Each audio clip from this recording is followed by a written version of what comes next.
Are you ready? Hi, Kevin. Hi, Flicker. Hi, Country.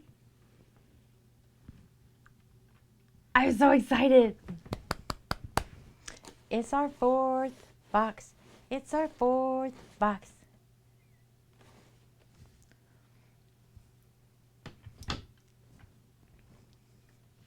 Look what we have.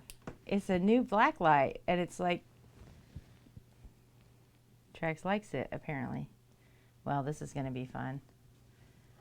What do you like that?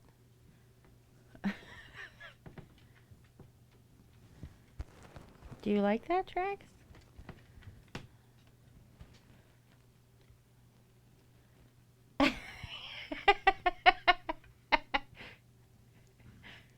What is that? What is that?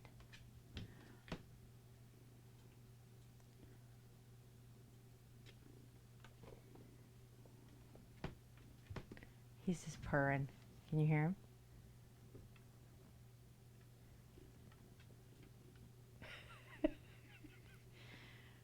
He said, I want to play with this. I want to hunt a killer. I hunt a killer cat. You want some treats?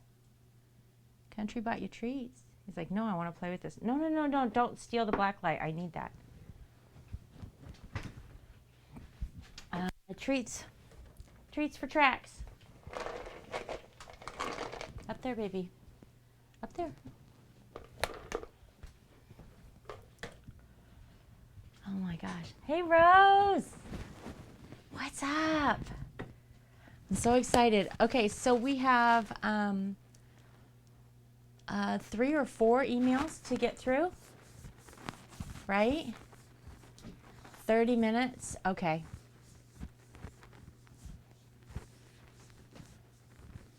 Unless you can watch while in a Discord call. Hey, Cass. Hope we get all the things this time, right? Okay, so first I want to catch everybody up. So in our first 3 boxes of Hunt a Killer, our job, Rosemary Kent, a woman in Burkittsville, which is where it's the area, the town by where the Blair Witch movie happened. Okay.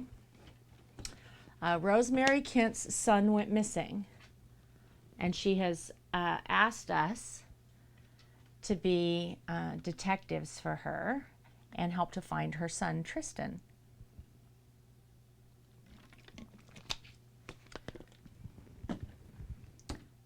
No, not Tristan.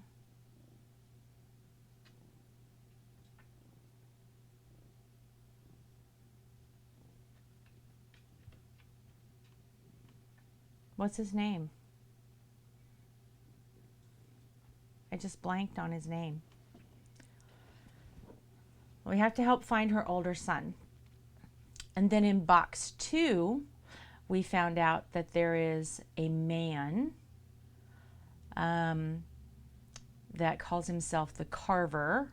Maybe it's a man, maybe it's a spirit. We don't know what it is. That may have convinced her, Liam, thank you, Country, may have convinced Liam to leave with him and go into the woods. In box 3, we find out that this Carver wants to take everything from Rosemary and make her be horribly alone. And at the end of box 3, we find out that her younger son, Tristan, is now missing as well.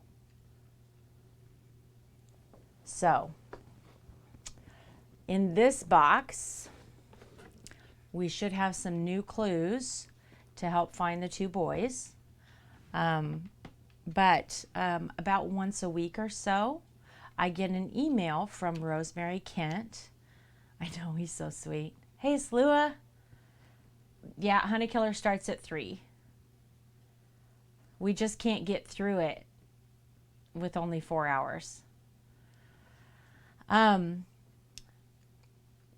So we're gonna go through these emails so you guys can see everything that's come through in the last month. That'll lead us into opening up this box. All right. Does anybody have any questions about what's happened before we get started?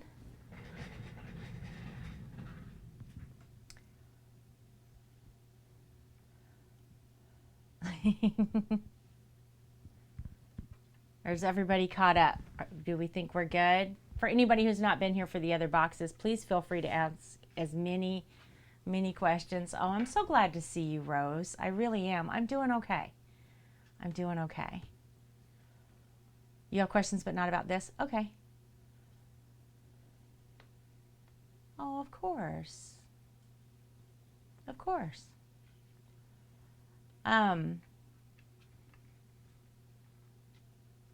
Yeah. I mean, anybody's welcome to join. Country, if you have, you want to DM me if you have other questions? You can always DM me. All right, let's scoot you guys over here real quick. And check out these emails. Oh, I need that in Mrs. To Do.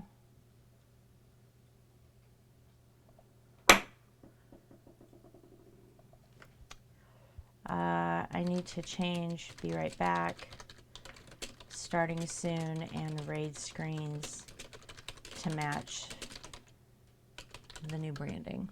All right.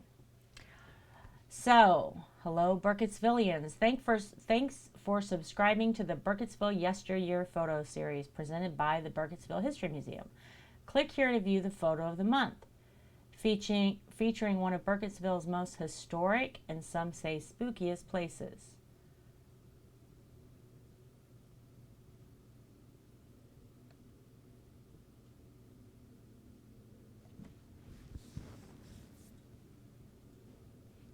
Do you guys see this right here?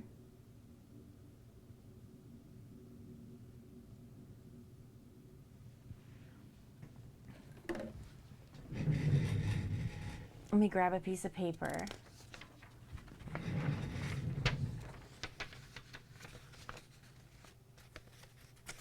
I don't know why you're eating your fork. I don't know. Country. Okay, so in the prison photo, we have, it's a cross, a backwards P, an I, and what looks like a backwards K. So that's part of one of our ciphers. Do you guys see anything else in this picture? Yeah, exactly, Country. Squinsent mobile screen. It's just in my email. I don't think I can make it bigger. I'm sorry. But I'll read everything so you guys know. I've got chat over on the other desk. I'm sorry. I'm looking over. A cell in the Burkittsville Town Jail, July 1941.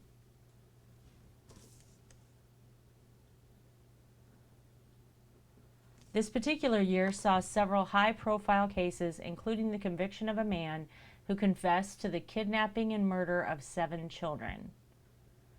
Photo courtesy of the family of retired corrections officer Earl Davis Monroe. Then there's a little ad for the museum. So we can click here. Maybe this will show us a bigger version of that picture. Or I can zoom in. There, I can zoom in. Is that better, Slua?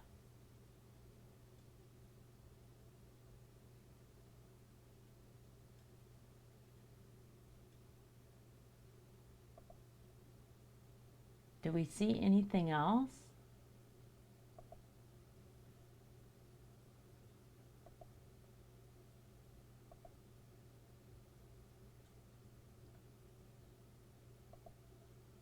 It's so grainy.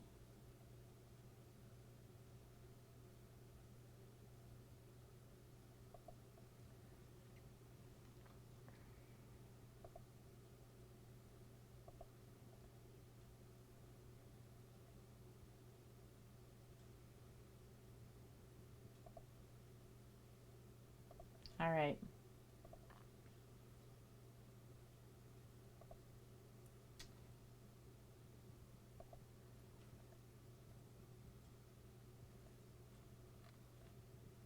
I just clicked on the same email. Thanks for signing up to the Super Neutral newsletter. This month, we're walking through the woods in search of one of the most well-known forest dwellers of all time. No one's ever gotten a clear picture of Bigfoot, but in 1967, a shaky minute of footage captured what appeared to be a tall, ape-like creature walking through a creek in Northern California. The footage captured the attention of the world, sparking debates as to whether or not it could possibly be real. Stories of men with ape-like characteristics can be found across many cultures. Those include the ancient Greek Cercopes, the Chinese Zhewan, the Bukit Timon monkey man of Singapore. I'm sorry if I'm butchering these names. In the Pacific Northwest United States, stories of Bigfoot stretch back over 100 years. While no concrete evidence has been found, many plaster casts of Bigfoot prints can be found online. There are even some who say that Bigfoot might be one of the last remaining of a species called Gigantopithecus, a 10-foot tall ape. Whether you believe, just be careful if you go hiking in Northern California. Bigfoot is said to be pretty territorial. From some personal reflections on Bigfoot by James Durant and Ed Barrett, listen to our Super Neutral podcast on the topic right here.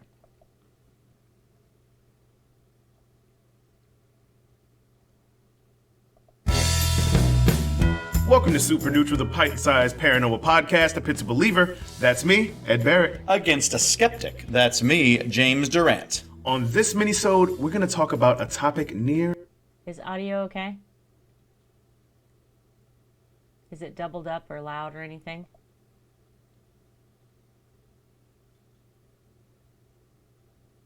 It's kind of loud. It's a little loud. That's not how I do that. This is how I do that. Let's try it again. Tell me if it's good or not, okay? Welcome to Super Neutral, the pint-sized paranormal podcast, a pizza believer. That's me, Ed Barrett. Against a skeptic. That's me, James Durant. On this mini-sode, we're going to talk about a topic near and dear to my heart. Bigfoot. Now listen, before you get into it, I just need to say that I read the spooky spotlight you wrote. But as much fun as the topic of Bigfoot is, it's also... There is just absolutely zero evidence to prove Bigfoot exists at all. Okay. You referenced some so-called footage of Bigfoot, which I used to see on TV all the time. Oh, man, I love that stuff. From one perspective, so do I. I remember being a kid seeing that footage of Bigfoot walking across the screen, and it sent a chill up my spine thinking that that thing could be out there. Yeah, it's so awesome. But I'm sorry. Have you seen what the internet has done to that footage? Yeah, the stabilizing? Yeah, I know. All right, for sure. I loved that video growing up too. And I still have a soft spot for Sasquatch. But yeah, when you clean up the footage and you stabilize it, It's just a guy in a suit. Yeah. Okay, so... Good. Can I take this to mean you don't believe in Bigfoot? Nah, slow down. I'm not gonna play the role of the complete doofus here again. I have an actual question for you, James. How do you know that Bigfoot isn't real? Oh my god. Okay, I'll go with faked footage, phony plaster casts of footprints. Somehow still no one has gotten clean footage of this thing. Gigantopithecus went extinct because it was physically too large to sustain itself with proper food. And because Bigfoot just definitely doesn't exist. I'm following. Now, let me ask the same question a different way, okay? How can you prove that something isn't happening? Oh, come on. You can't just... You can prove all the found evidence has been faked, but can you conclusively prove that something isn't in those woods? Do you really think it's likely? Likely isn't the question, James. I'm looking for a hard yes or no. Do you know for a fact there is nothing in those woods? Or, let's expand here, do you know for a fact there aren't other species, creatures, or oddities in the world that haven't yet been discovered? I guess not. Even with how sophisticated our technology has become, satellites orbiting the globe, photographing every square inch of the Earth's surface, would you let that information convince you there's nothing left to discover here? There are no unknown species? No. I'll agree that it's implausible for a 7-foot-tall ape-man to be hiding in the woods. But isn't the world a little more enjoyable to think about with that possibility?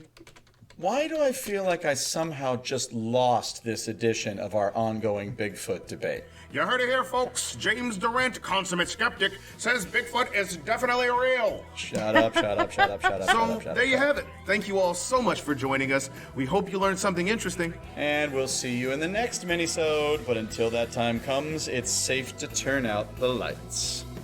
Or is it? These are so cute. I love them. Let's see what our previous episode. Okay, so we've already watched this episode.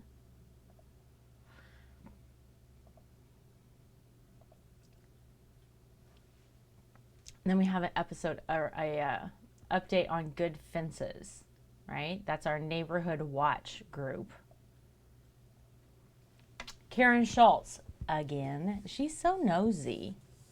Neighborhood watch update: physical assault. It is with a heavy heart that I report that early this morning an act of violence occurred in this community. The following is an account of what occurred according to the victim, who is a close personal friend of another neighborhood watch member and who has recounted the event to this member. The victim woke shortly after sunrise to investigate the sound of voices emanating from the woods at the edge of his property. He reports having been assaulted by an unknown individual as he investigated the edge of the woods. Upon hearing the altercation, the victim's wife rushed to the back door, turning on lights in the house as she went. She saw a long-limbed man limping into the forest. According to the sheriff, who I have been in personal contact with throughout this terrible ordeal, the trespasser has not yet been apprehended. Sheriff Lanning has assured me, however, that there will be an increased police presence on the streets until we're all safe once again. Interesting. I love how Karen didn't speak to the victim. A friend of another neighborhood watch member spoke to Karen, who... she kills me. You know what I'm saying?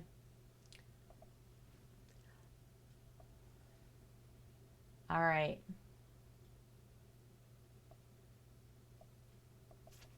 I know I don't like her. Karen is a gossip. Does anybody have their cipher? It's, yes, exactly, as Lewis. She is. I don't like her. She's not my kind of people. Does anybody have the cipher key just like available to tell us what this means? I think it's in the Hunter Killer channel. I can pull it up. Didn't we post pictures in here?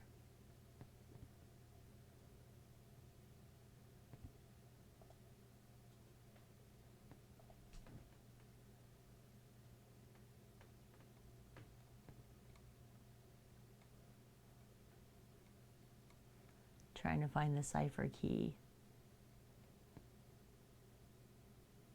Hi, Beta Beta.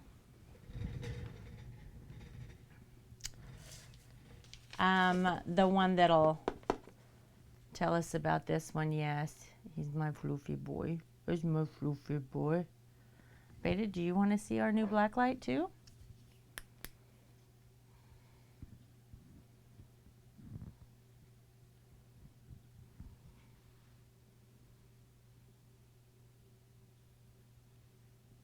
Beta is not fooled by this. Trice is down there eating. Beta, you want treats?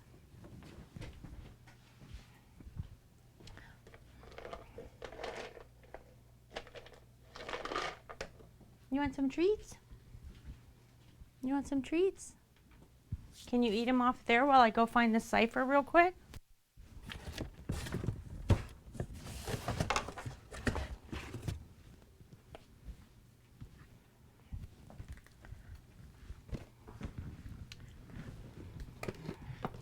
Oh, Trax loved it. Trax is all about that light.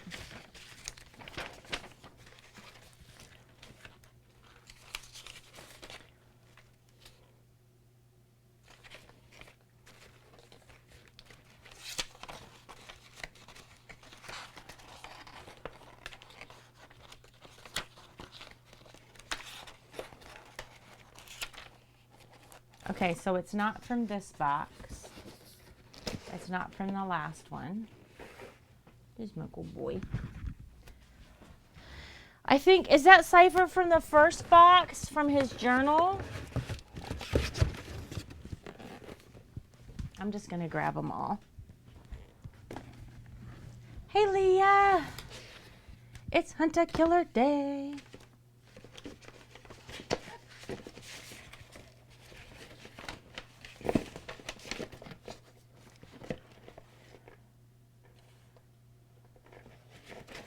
The first box was the reversed alphabet. You didn't do it? He is. He's super, super floofy. The vet is always so impressed when we take him in. Because he's just a super healthy cat. All right. That's an O.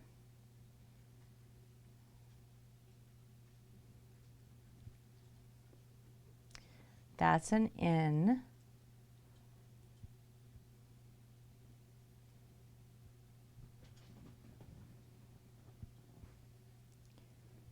It says not.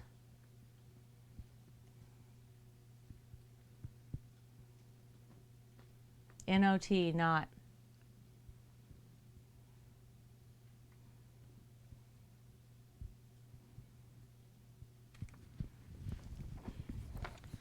All right, I'm gonna leave these sit here because we might need that. Excuse me, all the cats.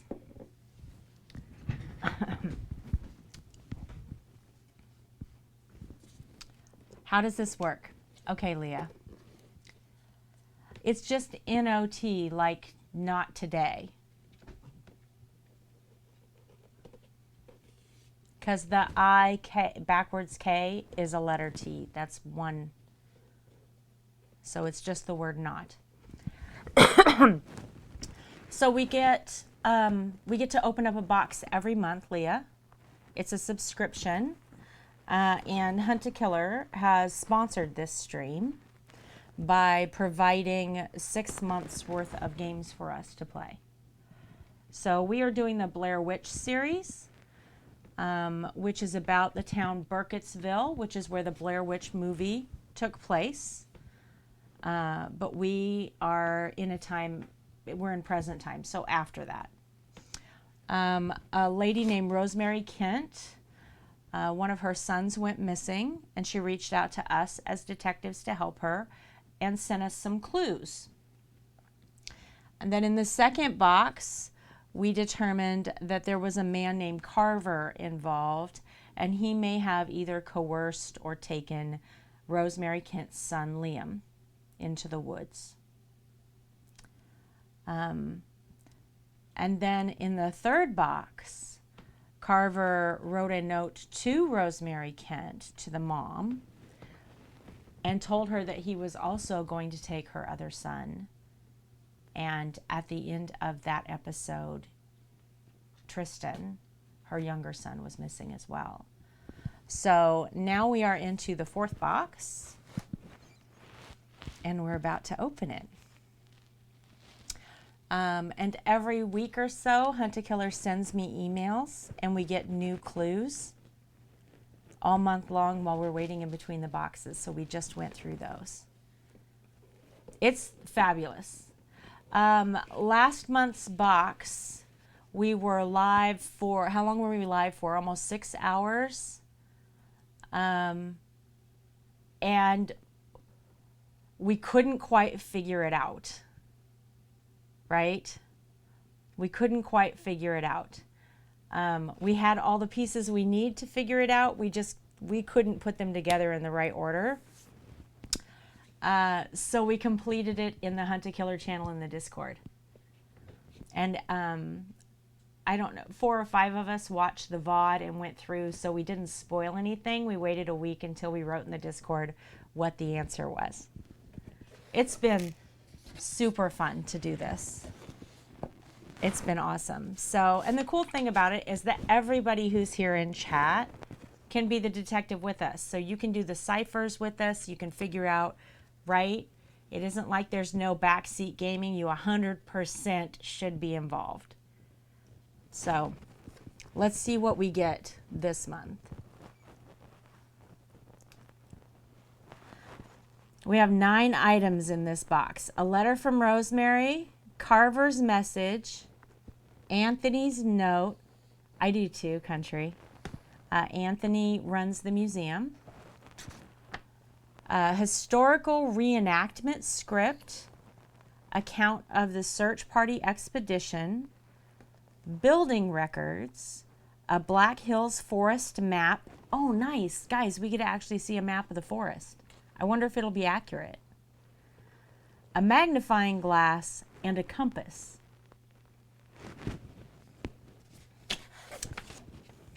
And you wouldn't think that this little envelope, you wouldn't think that this few items would take you this long to get through, but I'm telling you right now, whoever created these, whoever wrote these, they're amazing.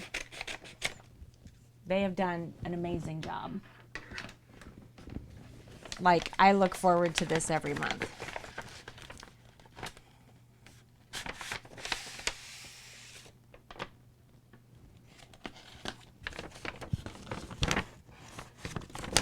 All right, I got everything.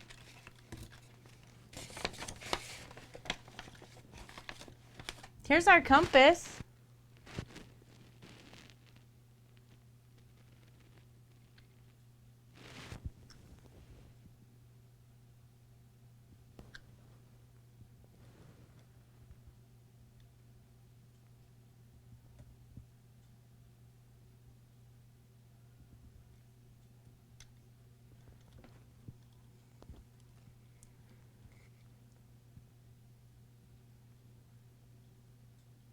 Interesting. Okay.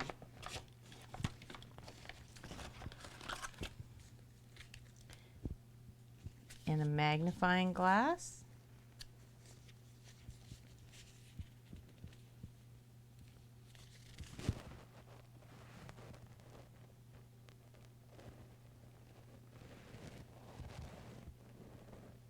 Oh, I'm looking at the reflection of my ring light in it. I was like, what is that? There's a circle inside of it. It's my ring light.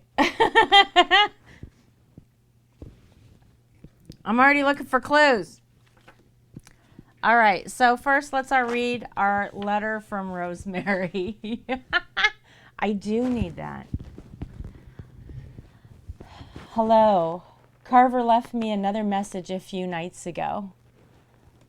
Right, Leah, in a hat? He left a note right on my front doorstep of all the sick, invasive, downright evil things to do. Hasn't this son of a bitch done enough to me? When will I have suffered enough? When I think about him slithering around out in the woods looking at my house from the tree line and peering into my windows, my head gets light and I get so nauseated that I feel like I might be dying. I can't sleep at all anymore. Every night I just sit up on the porch or in Tristan's bed with Hud's old shotgun in my lap until the sun finally rises. Sometimes I'll hear a noise in the night and run toward it, finally ready to pull the trigger on this lunatic, but it's only ever the wind. I haven't shown Lanning Carver's message. Lanning is the sheriff. It'll just get sent off to some lab where it'll gather dust on a shelf for months, if not years. Even if it gets fast-tracked, what good will it do? The sheriff's office already knows where he is, and they're still not finding him. The forest is too huge and confusing for them to handle. It's time to take this completely into my own hands like I should have from the beginning. There's no point in spending another second in this house or this town. My sons aren't here. They're in that forest. Carver's only gotten cockier over the past few months. At this point, he wants me to come out and find him. Something in that note has to give us some sort of context as to where he's hiding. Luckily, even if the lead is obscure, we've got a bona fide expert on the Black Hills Forest on our side. It took a while to convince Anthony to help me collect what we need. We kept trying to talk him down at first. He kept trying to talk me down at first. Eventually, I had to grab him by the shoulders, look him dead in the eyes, and tell him that there's already one man standing between me and my sons, and that one man is already one too many, and that friendship or no, I'm prepared to bring that number to 0 by any means necessary, and that finally convinced him to relent. I love this woman. Anthony gathered most of what I'm sending you from the museum attic. He said that since the forest is so dangerous, my best chance of making a successful journey out there was to study the accounts of people who made trips deep into the woods and lived to tell the tale. You'll need to cross-reference the map with the historical accounts Anthony has given us and find the location of Carver's hiding place. When you figure it out, send me the correct map coordinates at the tip line. Even though I'm going to be totally alone out there, I have faith that the help I get from the outside is going to see me through. So we need to find the location of Carver's hiding place. That's our job today. All right. Carver's message.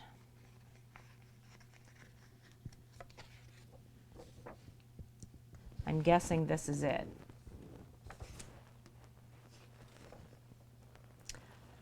Rosemary, the boys keep calling out into the woods for you and you never answer them. You've really been letting them down over the past few months, haven't you? In fact, you've been letting them down for their entire lives, never able to protect them, to comfort them, to realize the depths of their pain. At least now you'll never be able to fail them again either. God, awful. Remember when you would play hide and seek with Liam when he was little? How he would always hide in the roots of that gnarled old tree at the very edge of the forest? I'd watch from the tree line seeing you pretend to search everywhere, even though he always hid in the same place. I'm sure you wish it was that easy now, but this game is going to be a fair measure more challenging. You're not going to be able to just waltz in the woods and stumble upon the light of my campfire. That's not what she wants. She wants you to suffer, and so do I. But if you're smart enough, maybe you'll be able to find your way to your sons. Maybe you'll even get a glimpse of dear old Hud. Oh, and in case you haven't figured it out yet, there's a reason that your search parties have failed to find me for so long. Sunlight conceals the truth of the forest. To see the light of my fire, you'll have to enter after dark. I don't need to tell you to come by yourself. I already know you will. And there is a cipher.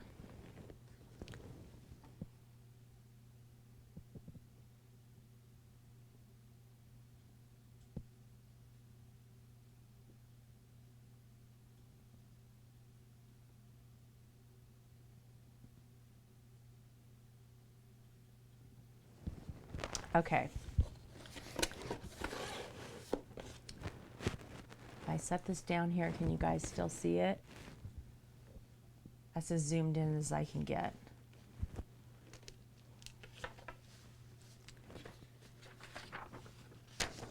So here's the key to this cipher. Can you guys see that?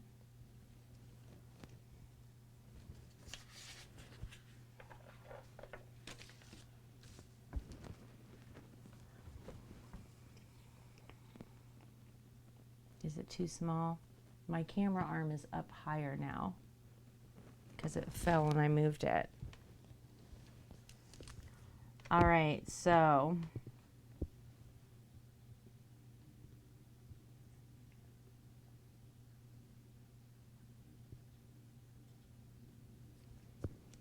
It's not the top line, it's this one. It's these two that are the letters we know. So F,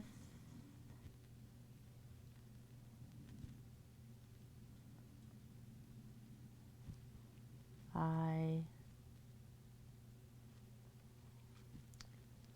N, D,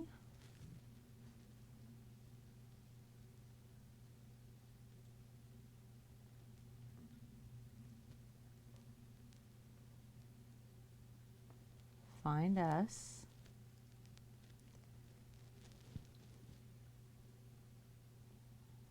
Where a shred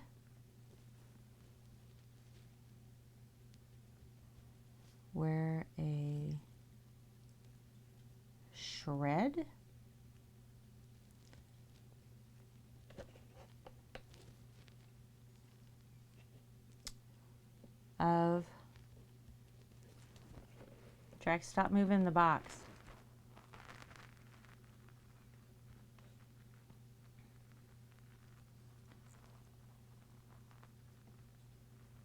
What is that first letter?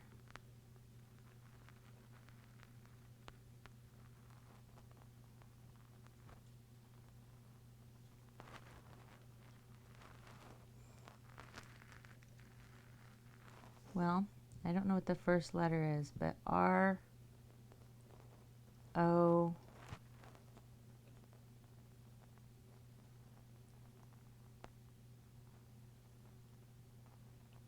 oh, it's P. P-R-O-P.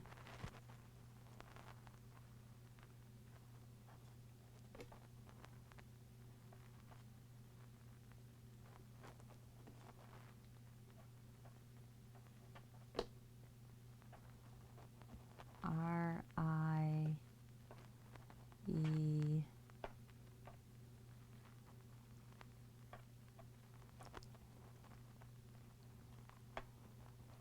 Where a shred of property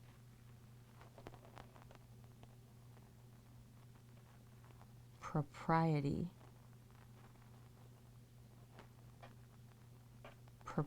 not property, where a shred of propriety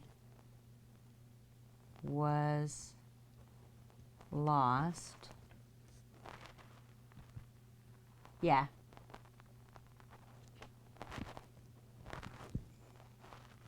I understood you, country. And then the last one is C,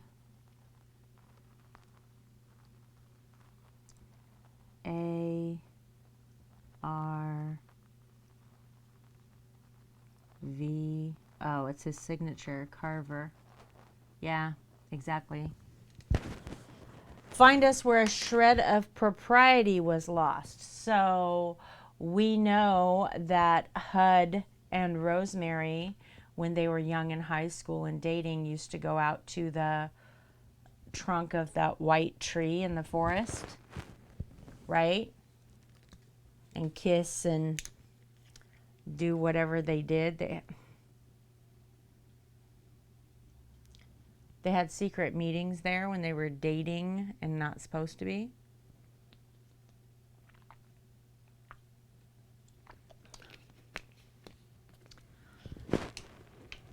Which I suppose would be where she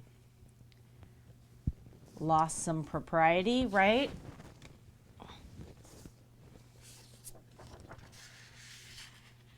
Oh, wait. Let's see if there's anything else on it.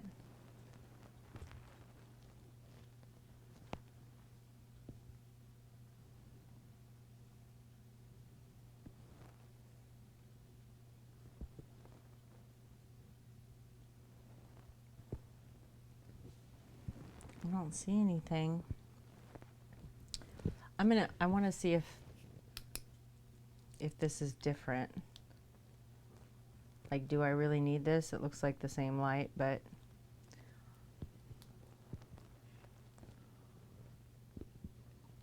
I should check it where there were marks before. I know.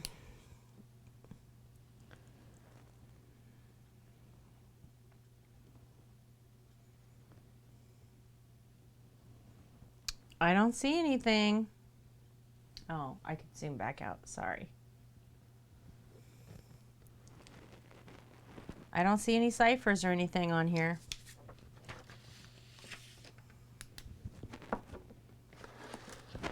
All right, what's next? Anthony's note.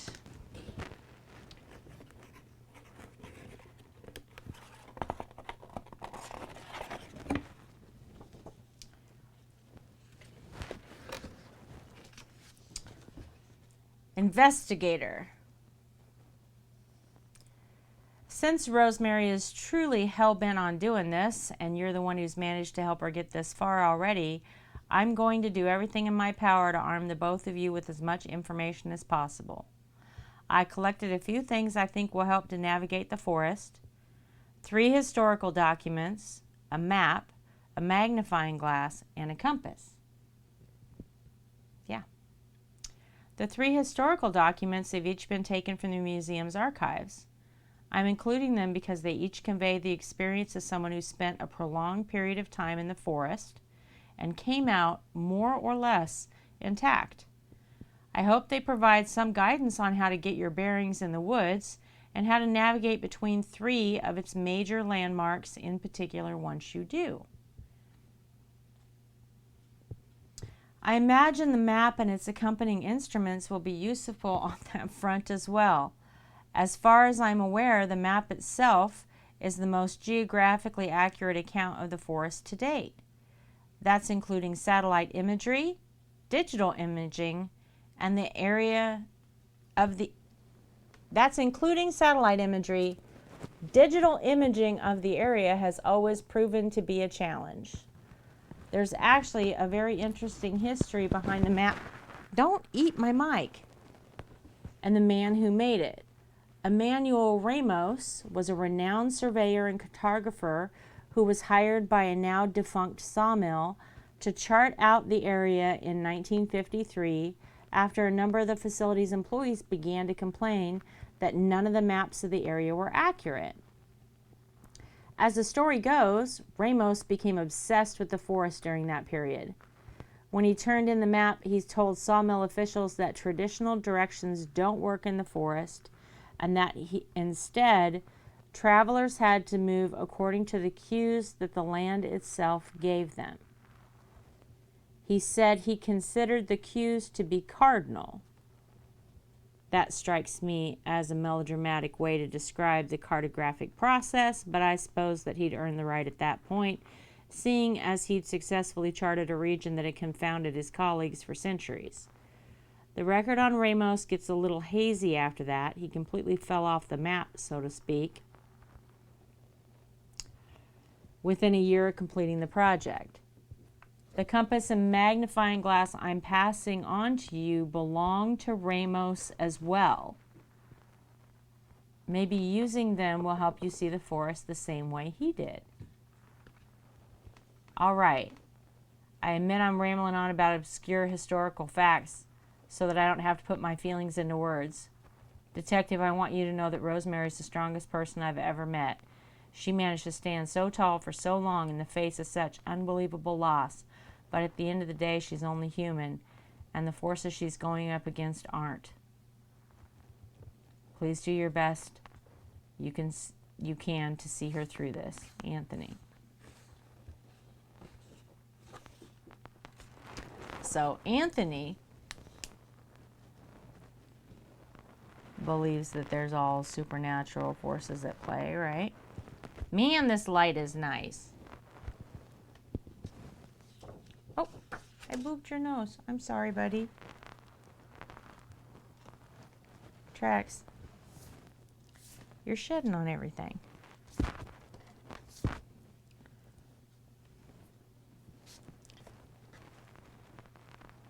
I don't think there's any here.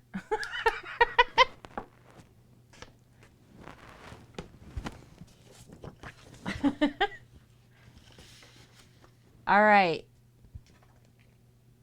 So is there something on this? Yay! Zoe's hosting.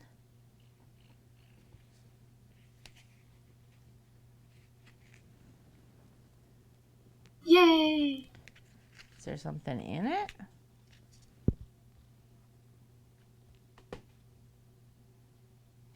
There doesn't seem to be.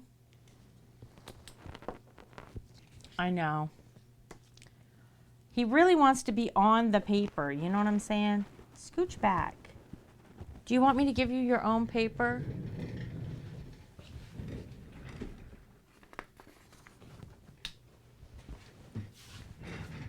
Come here, buddy. You can have your own paper. Yeah, I'll give you your own paper. That's track spot. Come here.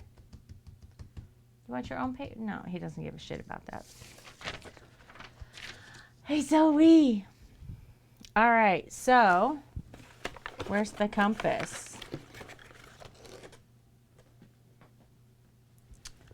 So our compass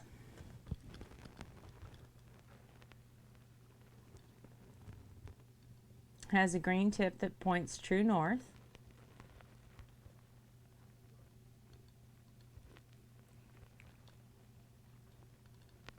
So it works.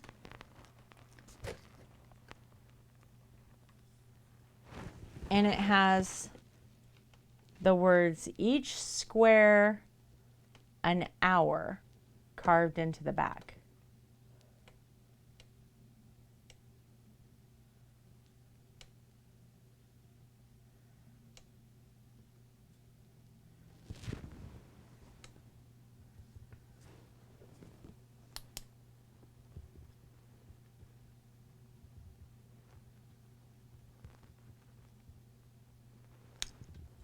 Nothing else on it. Each square an hour. Maybe for the map, right?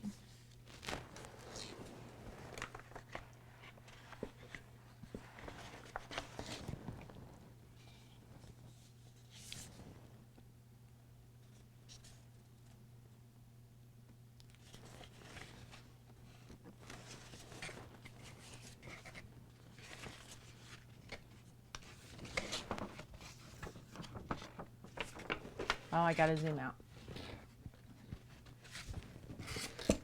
Let me put this box over here. Trax, you got it. Look, I gave you a paper. You can lay on that paper.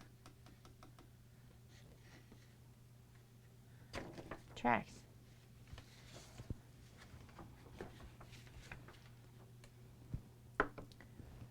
It is a big map. It does have a square grid on it.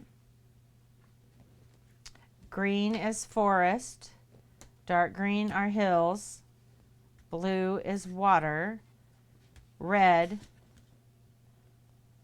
must be a railroad track. It says track. And then this is the town of Burkittsville.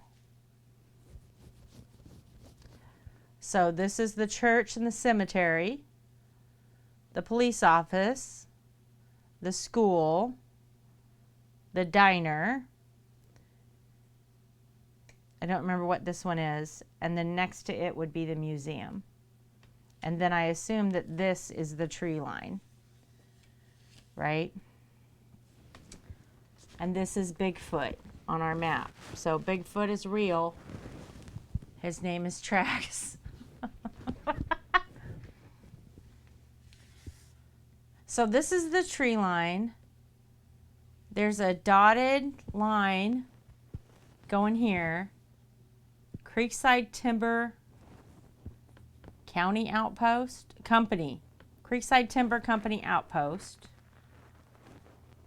And then this cuts through a hill.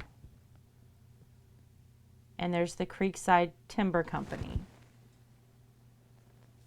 This is their map. It's got a logo. Trax. Can you turn on that light? Did you turn that on?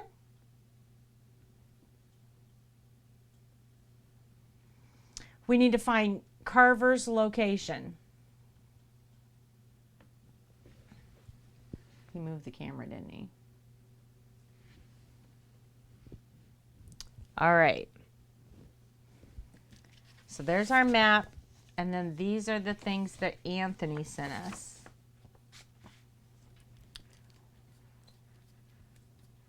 A historical reenactment script.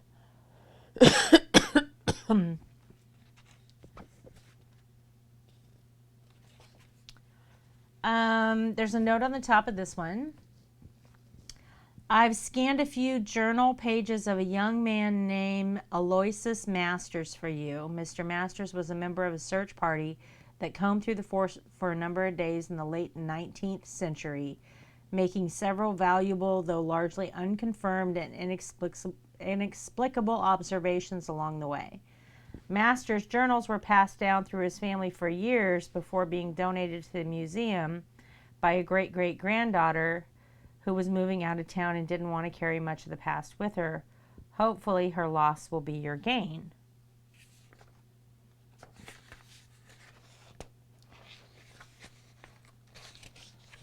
Okay.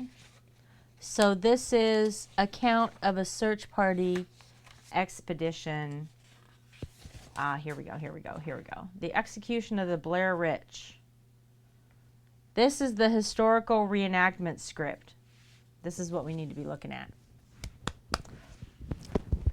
The Execution of the Blair Witch, written by Anthony Rapinoe, Act 1, Scene 5, and then he's written a note on it.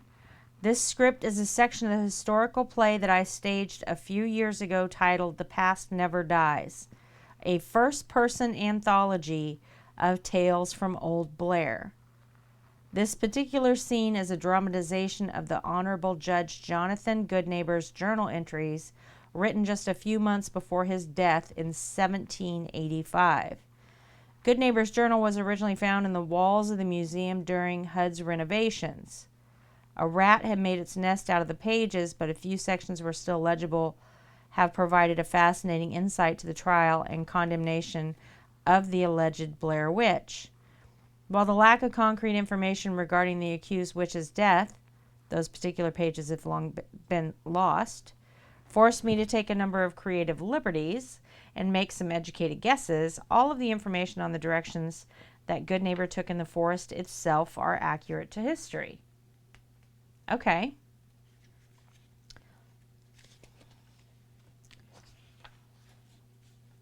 Act 1, Scene 5, inside Judge Goodneighbor's quarters, afternoon. Goodneighbor paces the floor of his bedroom and crosses to his desk. Sitting, he prepares his journal and writes. Goodneighbor, writing weary. This is the journal of Jonathan Goodneighbor. Recorded this horrid evening, February 17th, 1785.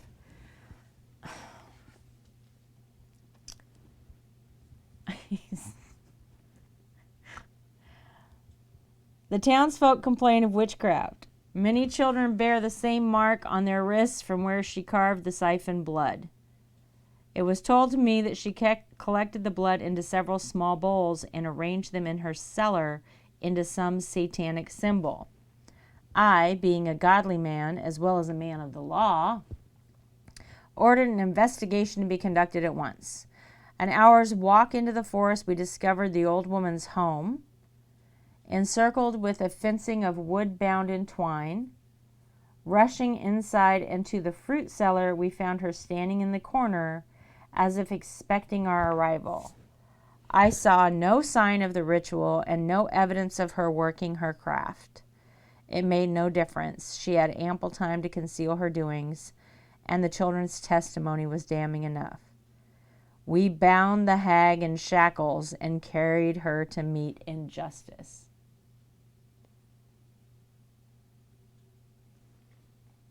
Goodneighbor leans back in his chair, deep in thought. He stands, crosses to the window to stare out at the town. We must put this witch on trial and submit her to her punishment with utmost haste. Trax, you are really making this difficult. Judge Goodneighbor's quarters, night. Goodneighbor angrily storms into the room. It is dimly lit by a single candle. A storm rages outside the window. His desk is cluttered with books. He sweeps his arm across the tabletop, throwing the mess to the floor, and sits and furiously begins to write. February 21st, 1785. Though the children of Blair exposed her deeds, the old woman had nothing to say on the matter. Even when I bellowed at her in the most thunderous voice to reveal her true purpose, she said nothing. Finally, I was left with no option but to take a hot poker to her skin, a reminding of the everlasting hellfire that awaits all those who refuse to repent. She did not so much as flinch. No mortal could have withstood that searing pain of that fire, and so it was proven in her silence that she was indeed wed to the devil. The trial was complete. The windows blow open, extinguishing Goodneighbor's candle, and the stage goes dark. Goodneighbor shocked. Damn storm. A flash of lightning briefly illuminates the room, revealing an old woman watching Goodneighbor as he closes the window. He doesn't seem to notice her. The room returns to darkness, and when Goodneighbor relights his candle, she's gone, and he continues. Writing. As I delivered the sentence, I expected some cry or protestation, and yet she sat staring at the wall with unfocused eyes. Come the morning, my companions and I shall bring the witch to a quiet place to carry out her sentencing. With a heavy sigh, Goodneighbor lays down his quill. The stage goes black. Judge Goodneighbor's quarters, day. Goodneighbor appears exhausted. He has heavy red scratches on the left side of his face and neck. His robes are torn and his boots are muddy. February 22nd, 1785. And so the courts have done their work, and the law has been upheld. Desiring to place distance between ourselves and the fair town, we traveled until we came upon a huge bone-white rock. I suggested that we complete the deed there, as it seemed as good a spot as any. However, we soon began to hear a terrible noise, the sound of hundreds of crows cawing in the distance. I judged the birds to be an hour from our position at the rock, but their cries echoed in the most loud and ominous manner. Doubtless an omen. As they crowed in the distance, we pummeled the witch as a punishment for summoning the beasts, and still she made no sound. Though the witch was silent, the forest was not. The sound of cawing crows still echoed from a particular region of the forest itself, as if the land had taken on the cries of the birds and amplified them 100-fold. As the others clutched their ears in pain and fear, I found myself clutching at my greatest comfort, a locket containing a lock of my dear wife Propriety's hair.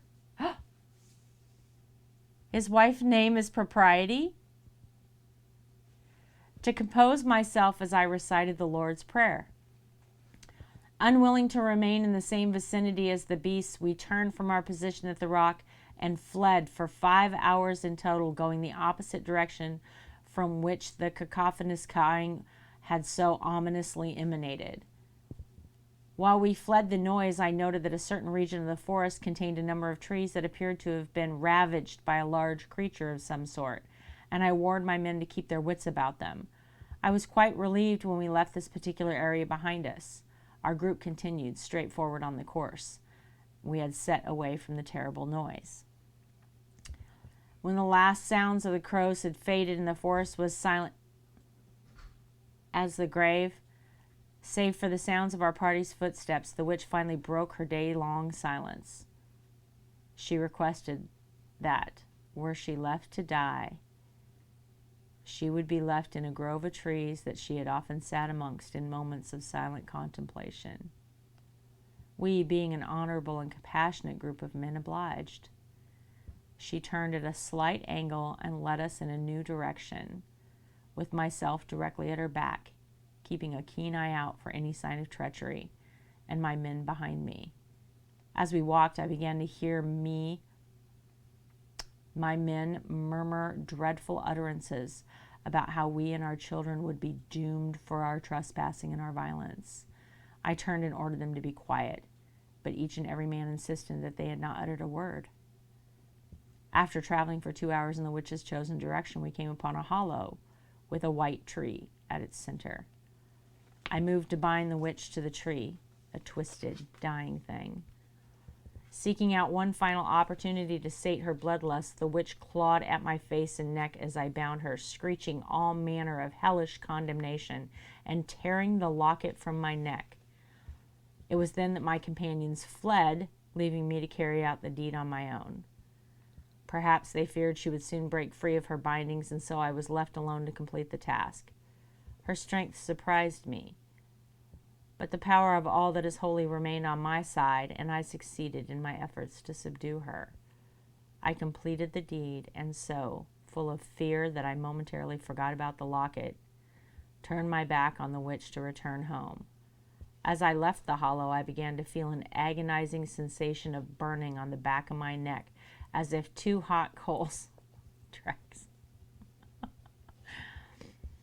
had been pressed into my very flesh. I did not turn around to see what was behind me. Instead, I began to run back to town, not slowing or turning back for the entire journey. Tracks. Regretfully, I must leave my beloved locket behind. A fear grips me that, should I attempt to return to the forest again, I might not return home. From outside the window, the figure of an old woman in a dark and heavy cloak slowly approaches, watching Good Neighbor. Good Neighbor writing, I comfort myself with the knowledge that the witch's twisted heart will lie far away from civilized society forevermore. Still, I confess, and I cannot forget the sound of her final cries and the terrible curse she uttered with her last grasping breath.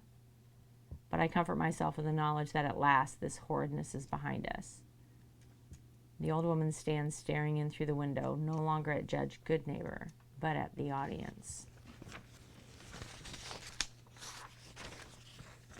All right. So we will have to piece back together the 1 hour, 5 hours, right?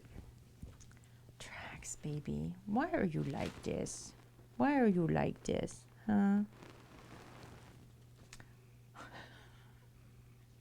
It's so hard to be serious when you have this with you. You know what I'm saying? He's just licking my hand.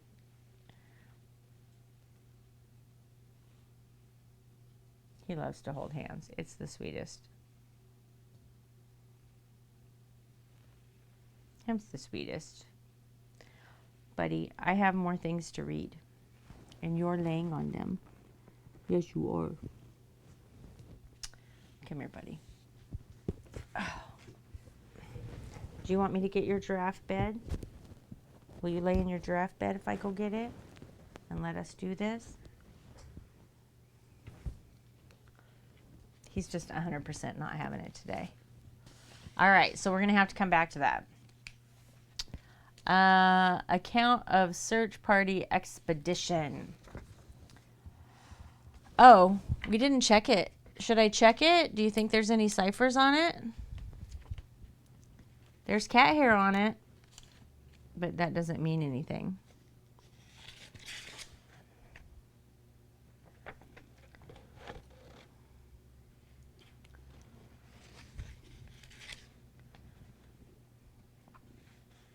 I don't think there's any on it.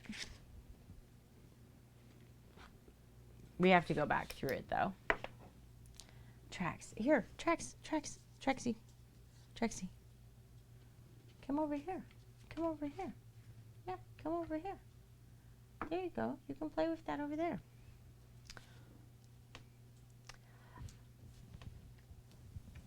I know. Look. That's all he wants. He just wants to be loved all the time. That's all he wants. Just love me all the time. He's a sweetheart. All right, March 14th, 1886. Back in town now, spent the day out in the forest once again. Traveled several hours past the Bone White Rock, where we ended our search yesterday, but still to no avail. We 14 able-bodied men, volunteers from about town. Do you guys want me to zoom in? I know he has the sweetest purr. Do you want me to zoom in on this? I don't think you can read it even if I do. It's difficult.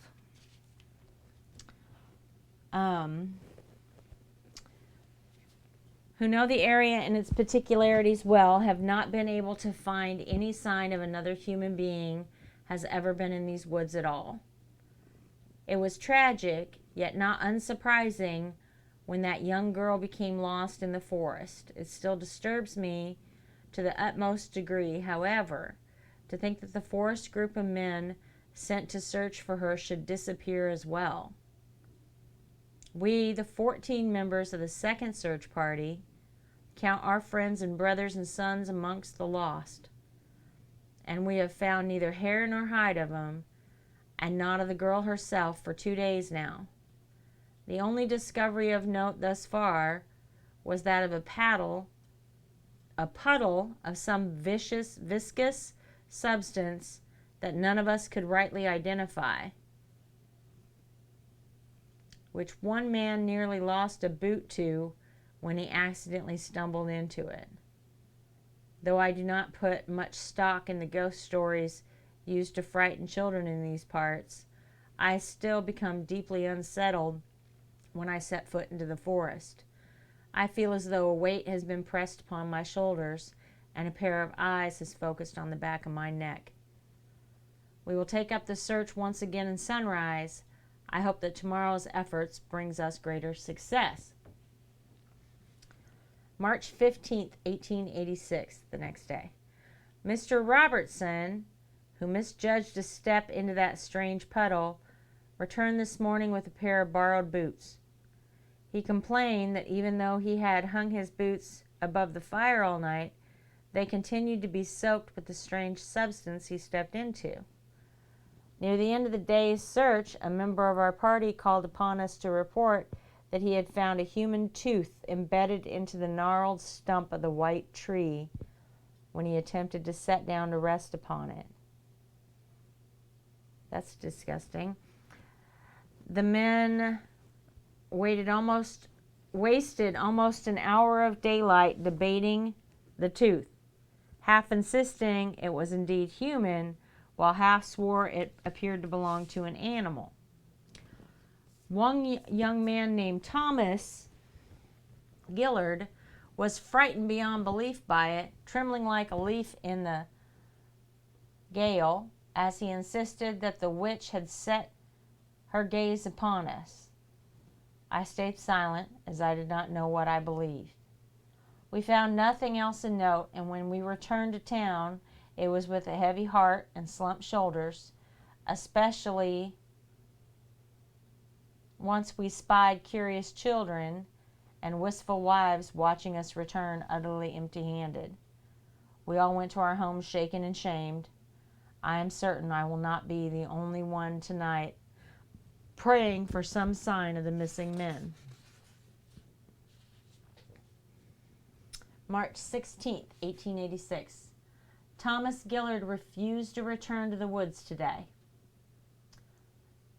When the 13 of us came out to collect him, we found that he had barred his doors and hung a cross in his window, and he refused to speak to any of us. We embarked without him. Though we encountered neither monsters nor witches, strange events did occur in today's search. While I am by no means ready to join Mr. Gillard in his belief concerning witchcraft, I feel I must describe the day's events to assist my own understanding. We began our day much the same as we always had, by spreading out in a formation intended to cover as much ground as possible.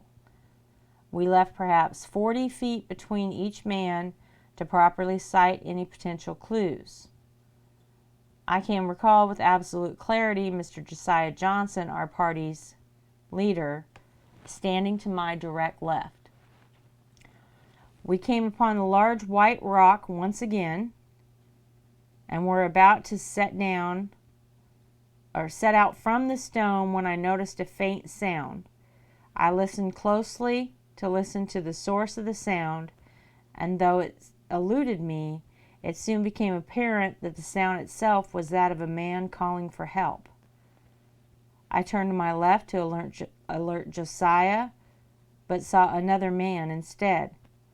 Mr. Johnson was now standing to my right, although I had not once veered from my course, nor had I seen another man cross my path. When I attempted to alert Mr. Johnson and the others of the noise, no other man seemed able to hear it, though it was only increasing in volume and desperation. Despite this, the men swore to me that the forest was silent as the grave. It was then I began to hear the voice screaming out my name and insisted that I followed it. I must have seemed either quite sincere or quite desperate, because Mr. Johnson agreed to break from our planned course. From where we stood at the large white rock, we followed the stream towards the sound I heard.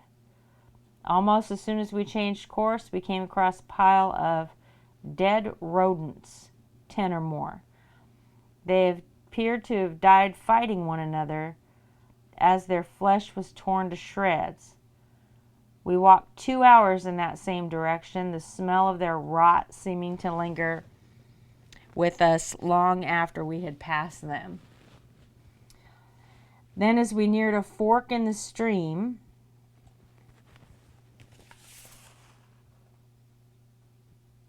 that fork or that fork?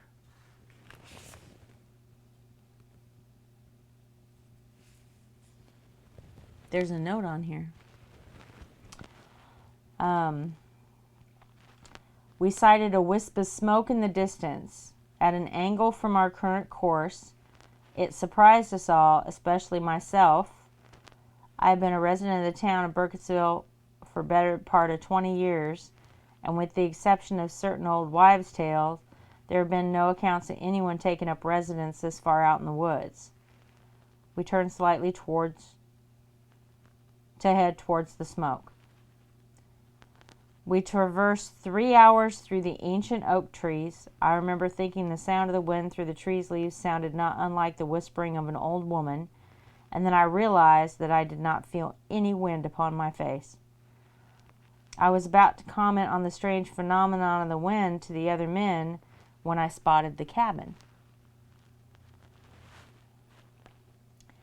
The home was a small structure in ill repair. The smoke we had seen lingered in a haze around the house, though we could not see the source.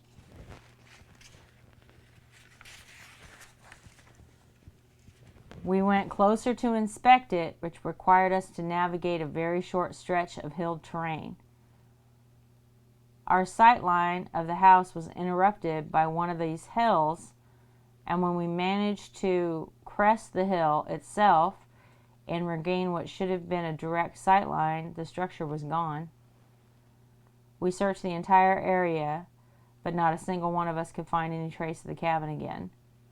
The stream of smoke remained in the sky directly above where the cabin should have been. Mr. Johnson insisted that the sighting of the cabin and the smoke just been more than a trick of our minds, experienced by many men due to our desperation. Though I took small delight in not being the only man glimpsing some sort of phenomena, I could not help but think enviously of Thomas Gillard sitting in the safety of his home. March 17th, 1886. 2 members of our party vanished during one search. The first was Mr. Robertson, who seemingly disappeared into thin air half an hour after we crossed into the wood. Some other man turned to call for him. I do not recall who. And then that calling intensified to a frenzy, and soon the whole search party was running about searching for him. Some suggested he may have turned onward and headed home to Mrs. Gillard, but a moment later we set eyes upon a small bundle of sticks with a set of slime-covered bootlaces. Mr. Michaels disappeared shortly after. He volunteered to head back to town to see if we could find Mr. Robertson. As it turns out, he never completed his journey. When the remaining 11 of us returned at the end of the fruitless day, it was to the screaming and hysteria of the town. Apparently, sometime during our excursion, someone had placed small wooden effigies in the shapes of men on the doorsteps of Robertson and Michael's homes. Though I did not know either of these men well, I am deeply affected by their strange and sudden loss. Mr. Gillard would have made the right decision when he chose to stay out of the woods. Yeah.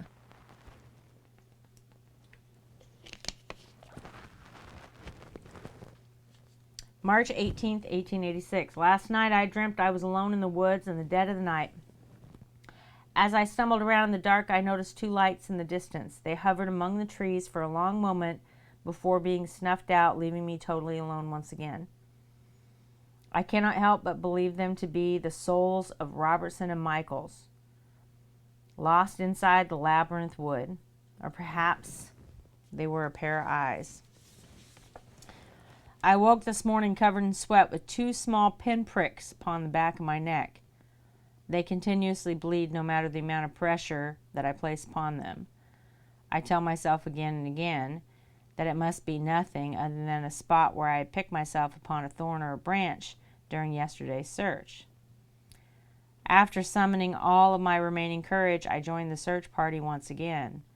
We numbered 5 in total today, as half the remaining men have refused to join us again.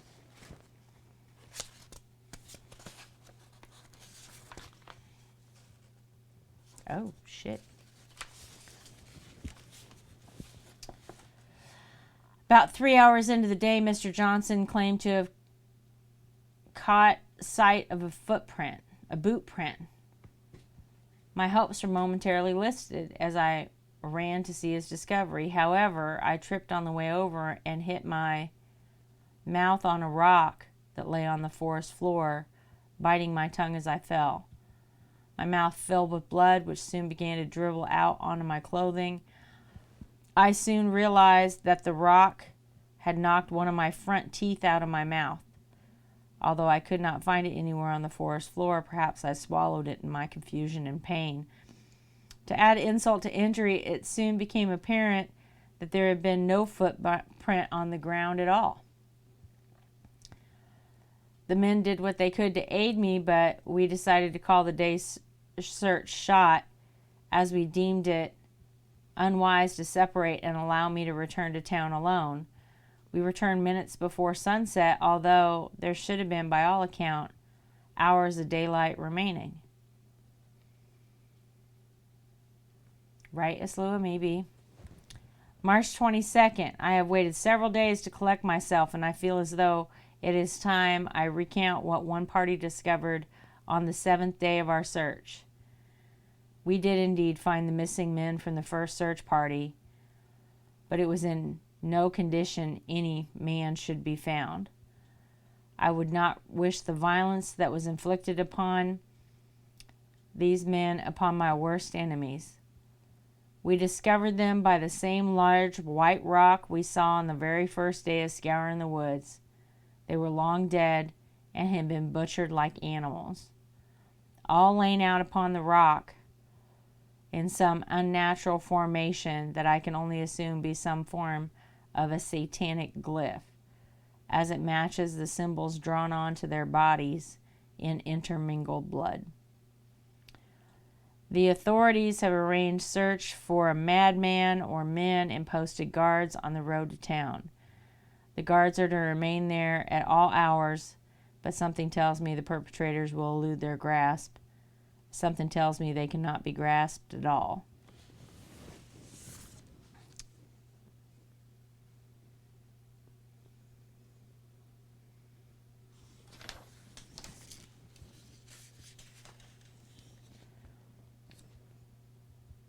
Yeah.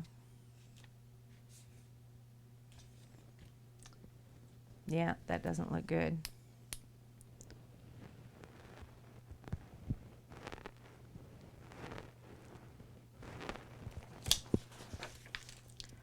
So all of these came from the attic of the museum.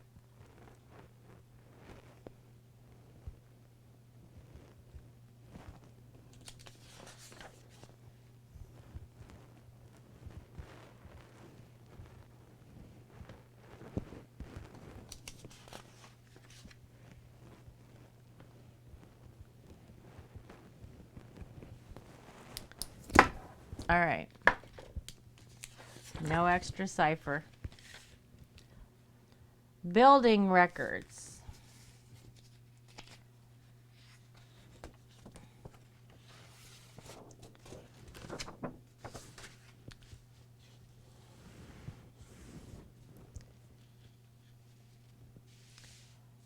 All right. She wants me to build window. Well, you can't see it. There you go.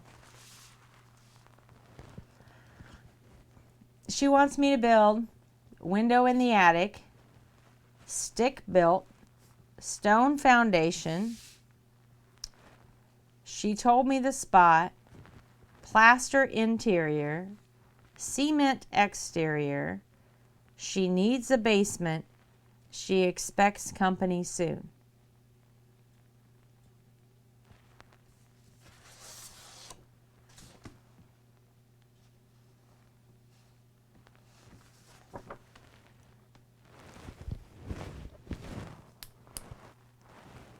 This looks like something that would have a cipher on it, doesn't it?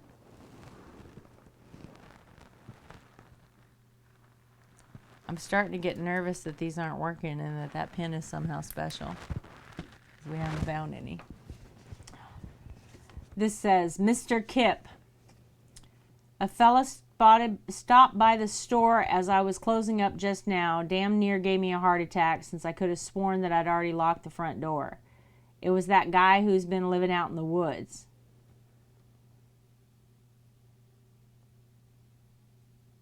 On the known hidden thing? What known hidden thing?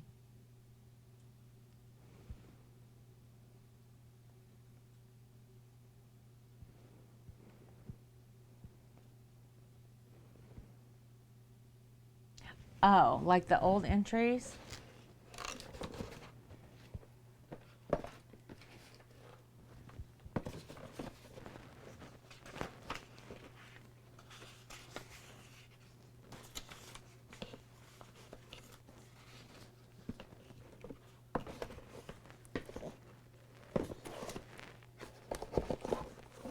Okay, so here's the pen.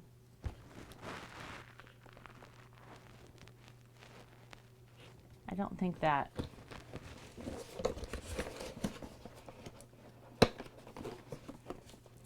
I wish I would have marked these boxes.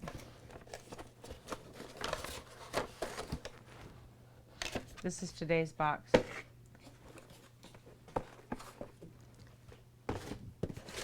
This is box 1.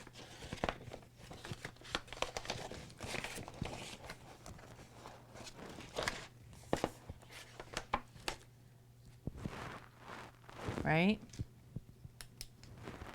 Oh yeah, works like a dream.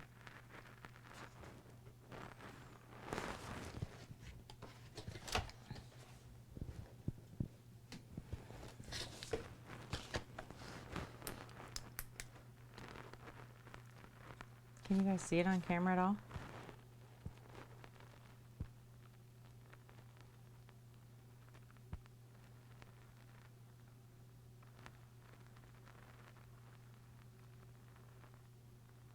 It's hard, but you can see it.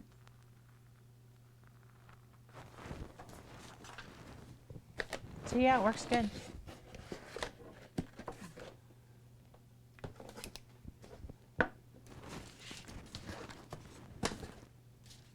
All right, Mr. Kip, a fella stopped by the store as I was closing up just now. Damn near gave me a heart attack, since I could have sworn I'd already locked the front door. It was that guy who's been living out in the woods. Can't for the life of me remember his name, even though I swear that he introduced himself to me. He bought supplies, nails, shingles, things like that. Said that his place was damn near falling apart. Drew me a picture and made some notes so that I could get an idea of the scope of the project. Said he might come tomorrow morning for more supplies. Want to give you a heads up about it in case you're the only one in, because frankly, he doesn't seem to be entirely right in the head. He was caked in dirt, and then there were all manner of rotting leaves and pieces of sticks tangled in his beard, and he kept trailing off in the middle of his sentences. But surprisingly, he had enough money, and with the way business has been lately, I could hardly turn a customer away. Ned. P.S. Where'd all that scrap paper that we usually keep under the countertop go? I went to look for something to write on, but this drawing was the only paper on hand. Oh, there's a note from Anthony right here. This is the architectural drawing complete with a series of handwritten notes that's been on file in the museum ever since Kip's Hardware Depot collapsed in the mid-40s due to a devastating infestation of parasites and mold that the original owners couldn't afford to repair. The lot stood empty until Mike and Bob's convenience store was built in 1951. It pains me to part with this piece of local history, but I don't think that anybody at the museum besides me will even notice its absence, and I know you're going to put it to good use. So the historian wrote directly on a historical artifact. Shame on you, Anthony. Shame on you. Mr. Kip, you're not going to believe this. Just now I was closing down the store when I heard a dull scratching sound coming from the wall behind the register. Remember last springs when the rats got in the walls? It sounded like that. So I headed to the basement to get the traps. I was only away for a few seconds. When I came upstairs, that hermit was in the store again. He was scraping something along the wall with a rusty old knife. I hollered at him to cut it out. He stopped, but he didn't even apologize, just turned around and demanded that I sell him a shovel because she needed his basement to be deeper. Can't believe a guy like that managed to land himself a wife. I had him pay extra on account of the damage he did to the wall. Looks like he carved a bunch of stick figures. Would you mind painting over those when you get a chance? I'd do it myself right now, but it's late, and frankly, I got a pretty bad case of the heebie-jeebies just looking at things right now. Ned. Mr. Kip, guess I can just use this sheet as a running log of hermit updates. He visited again towards closing today. Said he needed an extra pair of hands to help him with the project because it needed to be done fast. Offered me a good amount of money to help him out on my day off from the store tomorrow, and I said yes. Thought I'd let you know just in case, and don't worry, I'll be bringing my hunting knife just in case he really is as off his rocker as people in town say. Ned. Mr. Kip, I know it's my day off, but I stopped by to tell you to ban the hermit from the store. Guess you're out on your lunch break, but listen, the man's a menace. I met him on the edge of the forest at sunrise today to walk up to his house. We started on the path to the lumber mill, but veered off from the path entirely. We walked in one direction for what I would judge to be 5 hours. As we walked, the hermit would occasionally mutter under his breath to himself like he'd forgotten I was there at all. I could barely hear what he was saying, but I thought that I could make out something about heading toward the horde of bones. We eventually reached a stream. So that's 5 hours to the stream, if a block is an hour. We eventually reached a stream, and when we did, it was like he suddenly remembered that I existed again. He turned to me and started talking about how there's a part of the forest where she pinned the shadow in place with pine needles, and that he made sure to build his place as far away from them as he could. He said that his cabin was another 3 hours down the river, away from the still shadows. He told me that I should count myself lucky that I wouldn't have to see the shadows just yet. Maybe it was just because I was spooked, but in the moment, it sure as heck sounded like a threat. I made some excuse about forgetting that my mom wanted me home for lunch and said that I couldn't help him out with his repairs after all. And then I all but ran back to town. I just thought you should know that I'm not going to be serving him anymore. If he comes into the store again, I'm just going to hide out in the basement until I hear him leave. I know that's not very professional, but that's the only thing I think I'll be able to do if I see him again, and that's the God's honest truth. I'll see you tomorrow, Mr. Kip. Ned.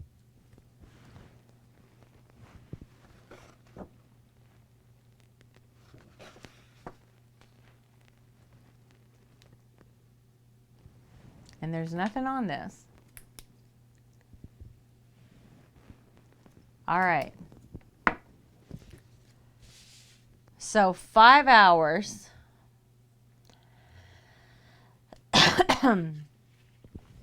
There's things written on the map. This right here says forks of lightning erupt from the clear sky.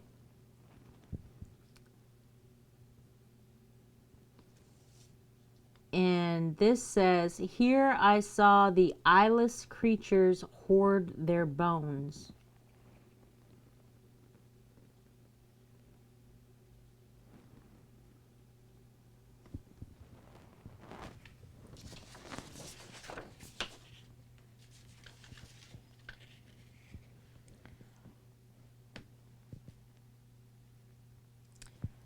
By this rock right here, it says, the tears of the drowned ceaselessly flow down the creek.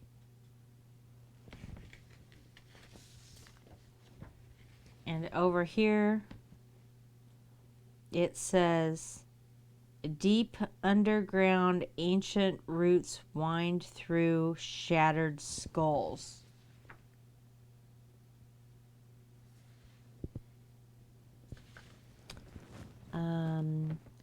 Though the sun moves through the sky, the shadows of the pine always stay fixed in place. So there's where the shadows are. Hey, alien!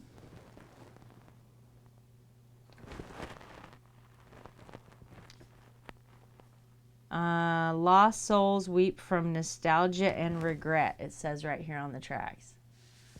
It's going good. We've almost got through all of our clues. We're gonna start to figure out this box. This says the sky shines bright red in the sun. Second moon are nowhere to be seen. And moon, what? And moon? The sky shines bright red. The sun and moon are nowhere to be seen.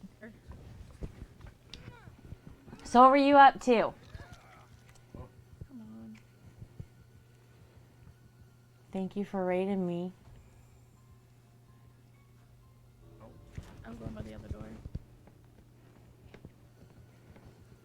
I love Honey Killer Day. It's the best. That's some good laughs. Is Clippy behind? I gotta fix this. Clippy's in the wrong place.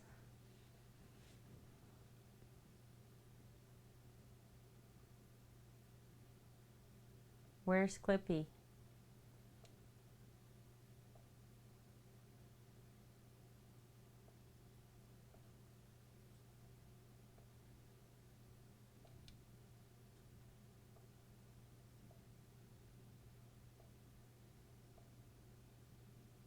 There you go. Do it again, Gabby. I'm sorry. I'm sorry.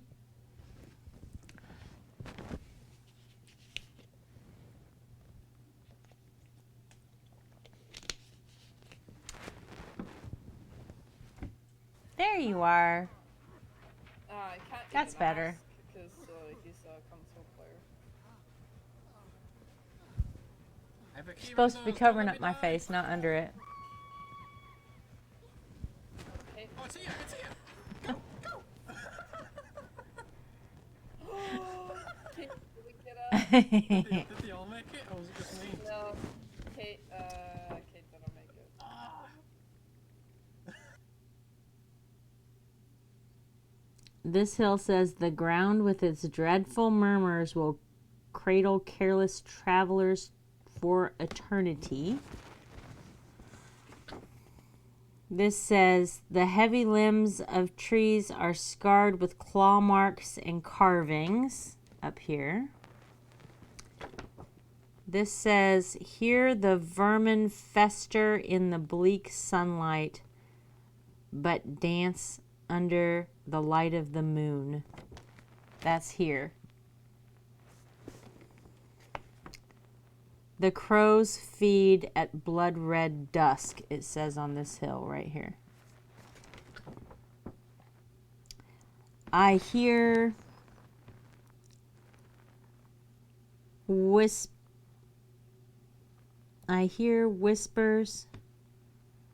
to climb the oak tree and leap into the air, but I will not give in, is what it says right there.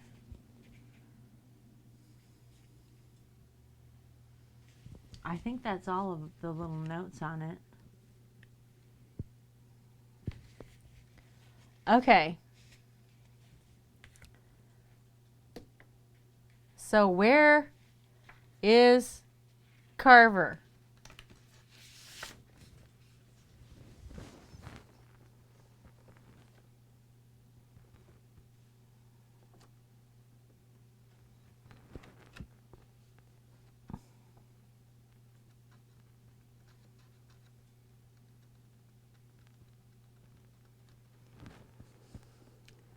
The location, yes. We have to find his location on this map, and we've just read through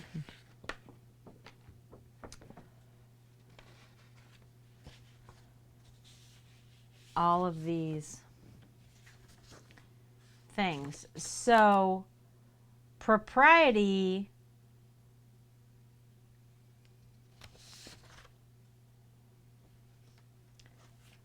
a shred of propriety would be the locket, right?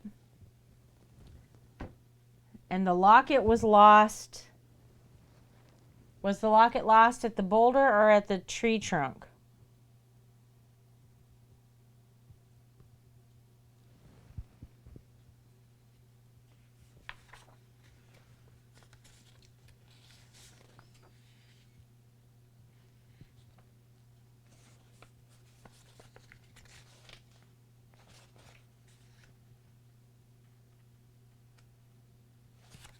It's in the play, isn't it? Is it in the play?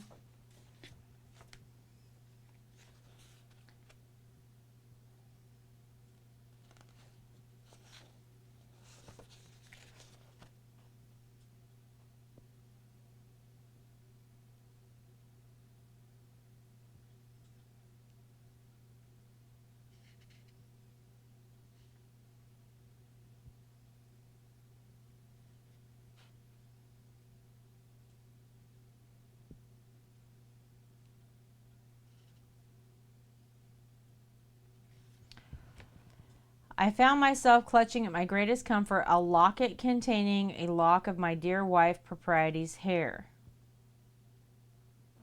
So where was the locket lost?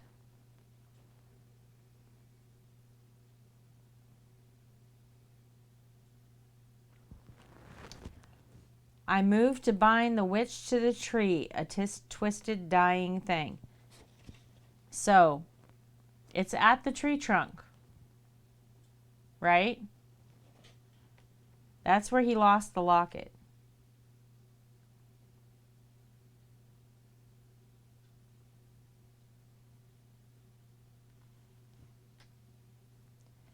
I completed the deed, and so full of fear that I momentarily forgot about the locket, turned my back on the witch to return home. As I left the hollow, I began to feel an agonizing sensation of burning on the back of my neck, as if 2 hot coals had been pressed into my very flesh. Not turn around to see what was behind me. Instead, I began to run back to town, not slowing or turning back once for the entire journey. Okay.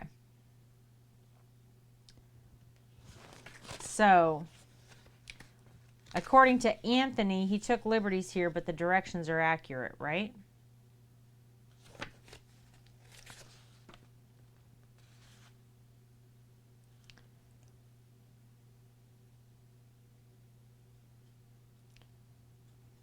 Desiring to place distance between ourselves and the fair town, we traveled until we came upon a huge bone-white rock.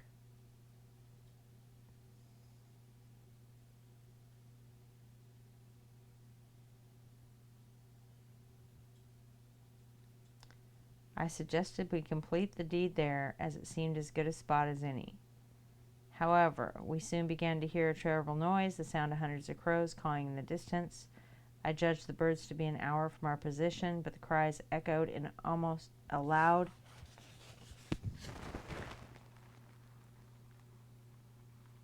So here's the crows. There's the crows. He's saying they're an hour away from the crows at the big white rock.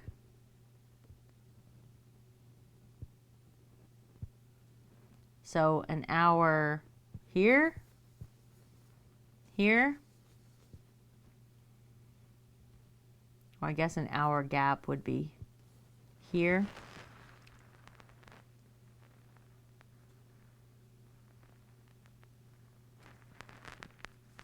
Maybe here at the fork.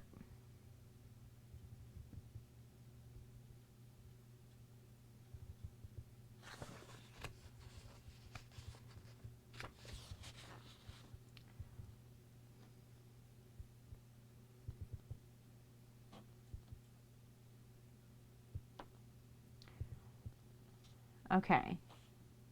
Unwilling to remain in the same vicinity as the beasts, we turned from our position at the rock and fled for 5 hours in total, going in the opposite direction. 1, 2, 3, 4, 5.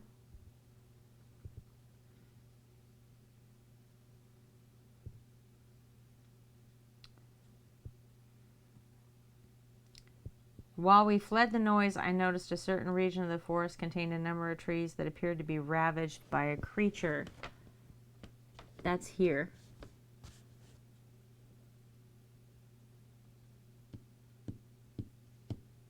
That's 4 hours out at some point. I warned the men to keep their wits about them. Quite relieved when we left this particular area behind us, our group continued straight forward on the coast we'd set from the terrible noise.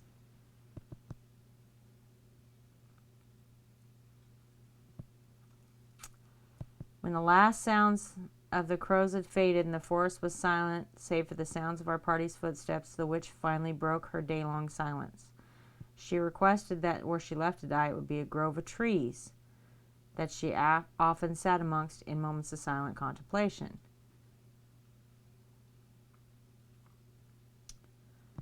She turned a slight angle us in a new direction, with myself directly at her back, keeping a keen eye out for a sign of treachery in my men behind me.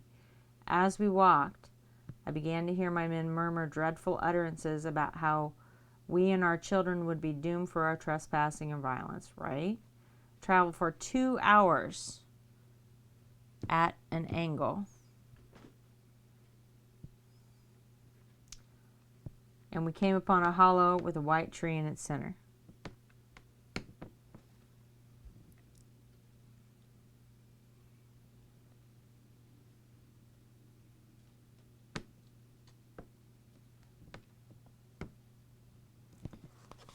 So the tree would be here.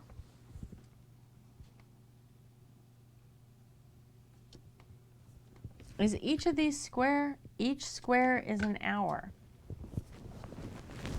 Right?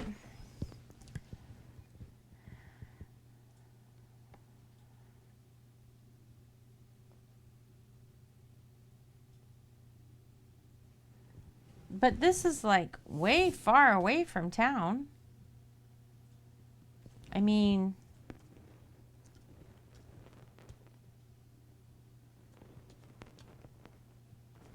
it's like 8 hours to get back.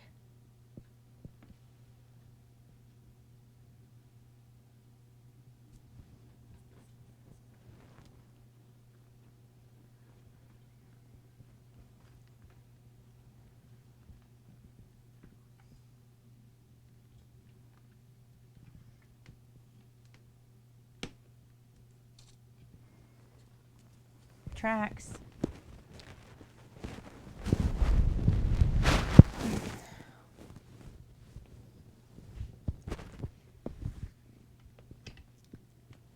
Okay, well, remember this spot right above the word hills, okay? Remember that spot.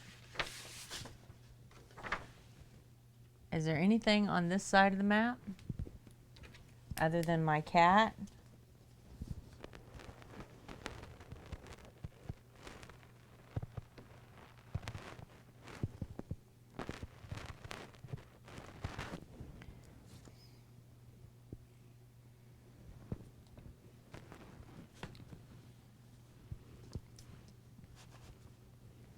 I don't see anything. Time doesn't work like normal in the woods. This is true.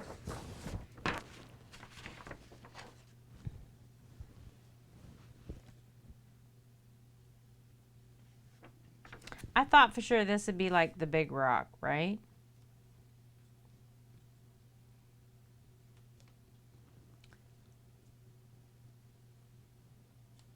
Right, because we've got the alphanumeric on the map, right?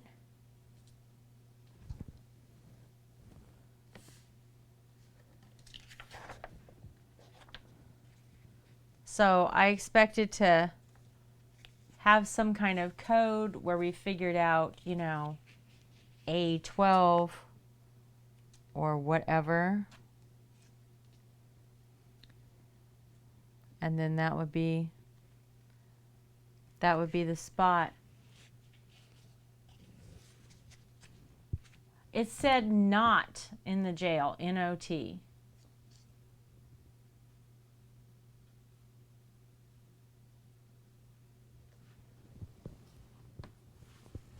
Wait. What were hey, what if those pictures, because the picture of the river that we had before, didn't that have a two-letter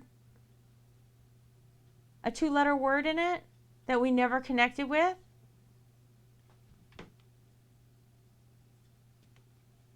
So I wonder if those are slowly forming some kind of sentence and we should be keeping track of that. This cat, y'all. He's trying my patience today.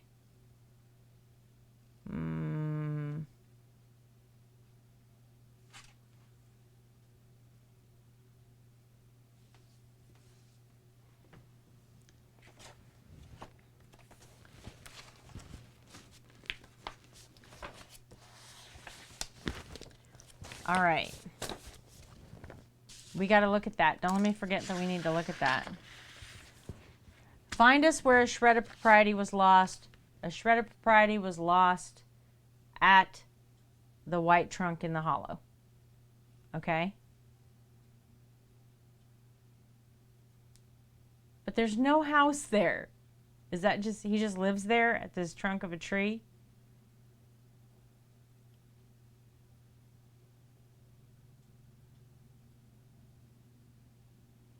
So, assumedly, we would have to put, when we find the answer, we would have to put the letter and number into the tip line. That'll be our code in the tip line, you know what I mean? That'll be our answer. So right now, we would think it is J4. I just don't think it's that far away from town. Do you think it's that far away from town?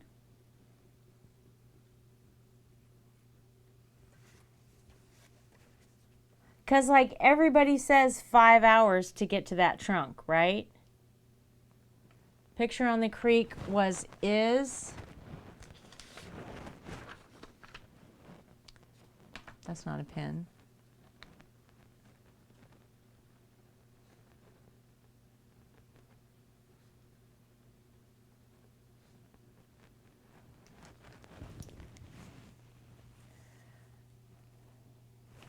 So 5 hours, if you come straight out, right?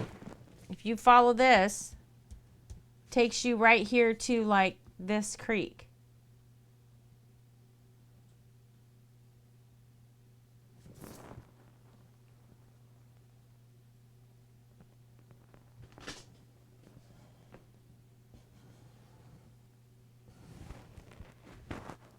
One, 2, 3, 4, 5, 6, 7, 8, 9, 10 hours would take you to the rats.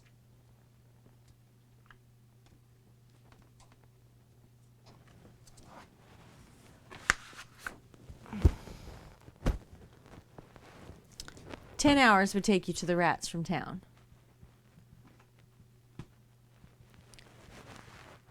One, two, quit it. Tracks. So 1, 2, 3, 4, 5 would take you to the timber company.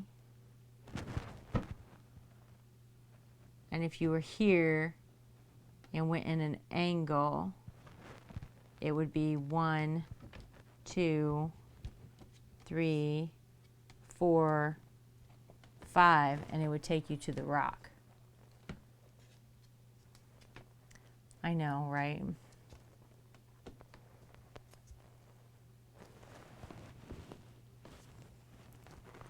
And the rock says, tears of the drowned ceaselessly flow down the creek.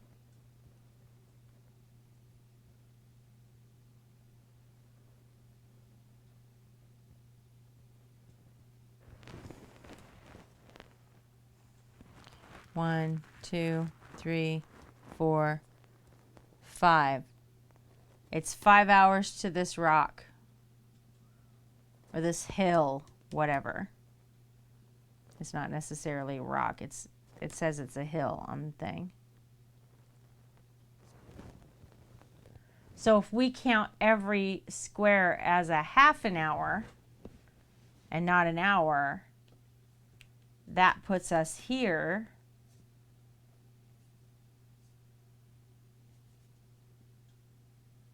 Which is G11.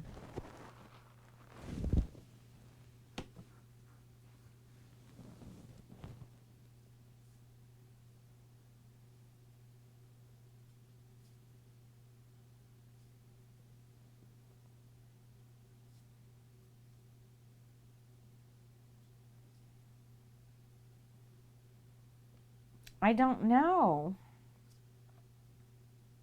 Do we want to go to the tip line and just guess? I mean, we can.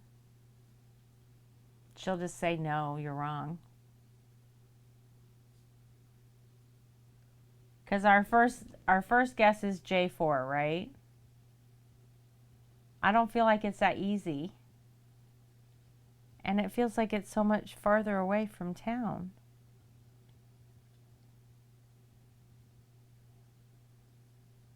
But we still don't understand how time works, so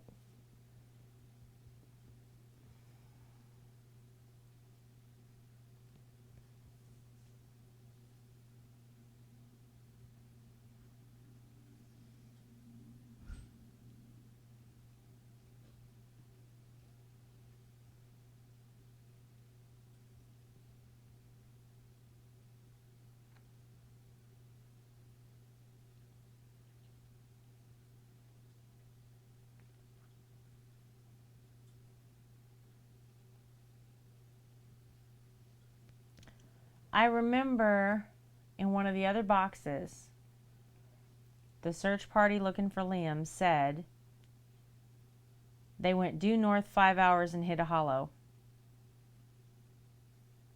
Right? We need to pull that out and read it. Sheriff Landing's report.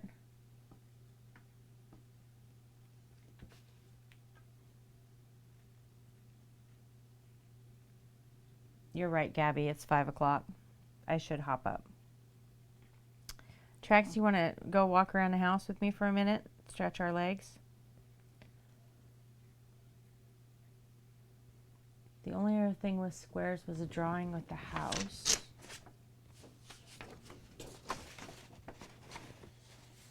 Yeah.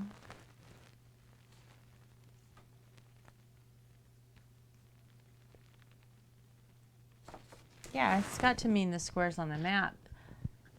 Okay, crazy. The compass, the magnifying glass, and the map all came from the same person. So I'm sure this refers to the map, that every square is an hour.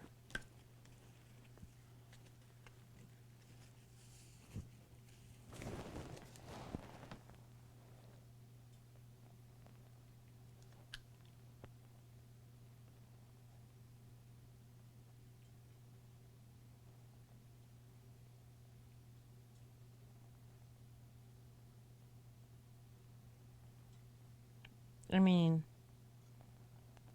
it's just a regular compass other than that.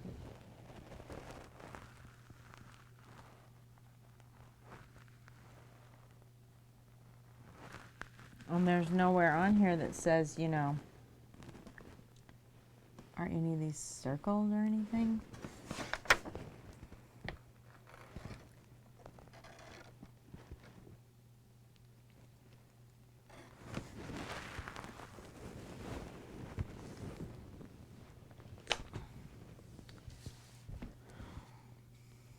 Are out of order? No.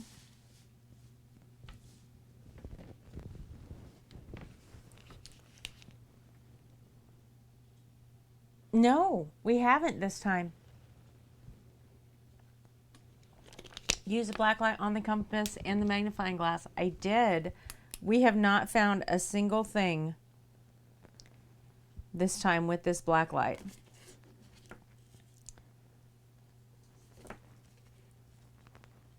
Nothing.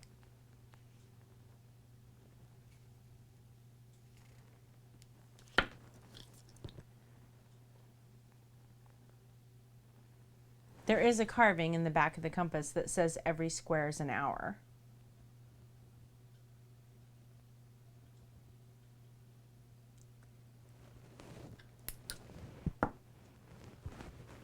I know, right? Okay, I'll tell you what. I'm going to take a quick break. I'm going to walk away for just a second.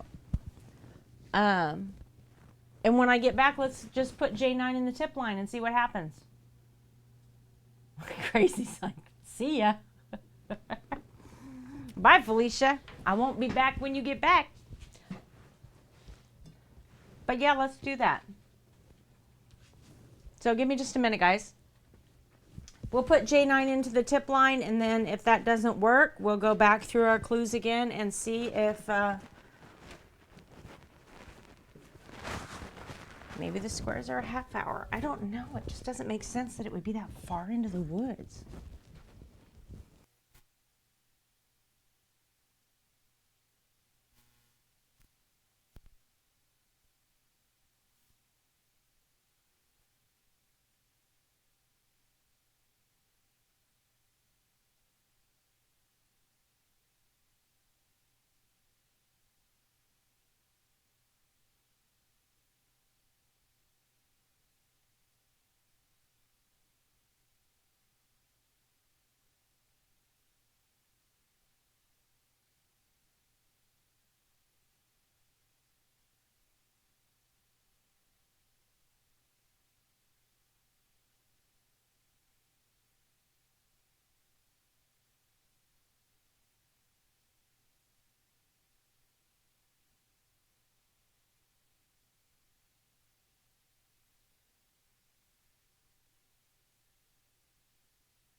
Guys, I forgot to tell you.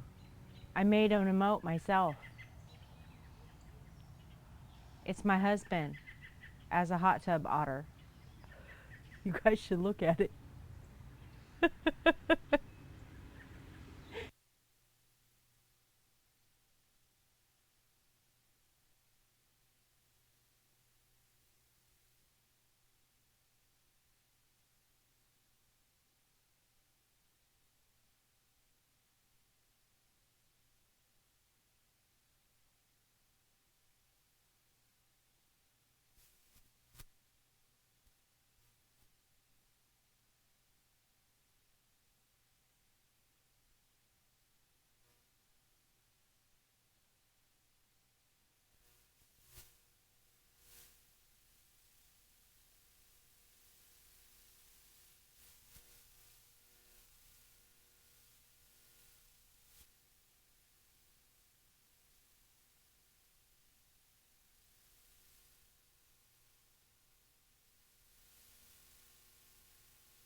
I'm coming back.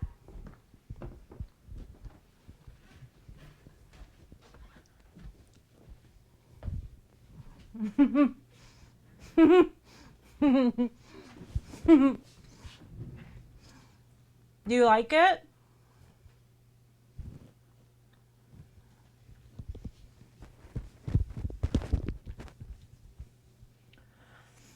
I cracked up. He doesn't like it, obviously.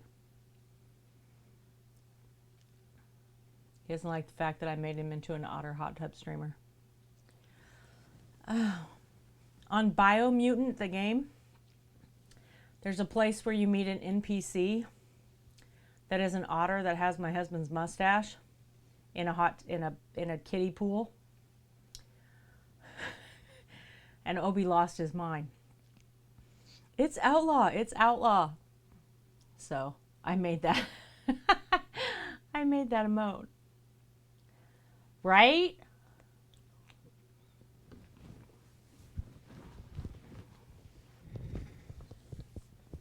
And I actually made it myself.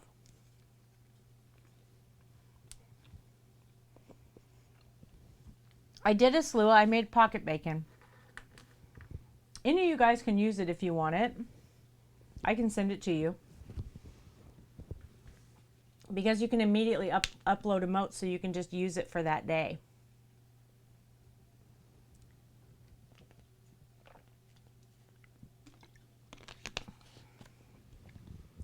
You want me to send it to you?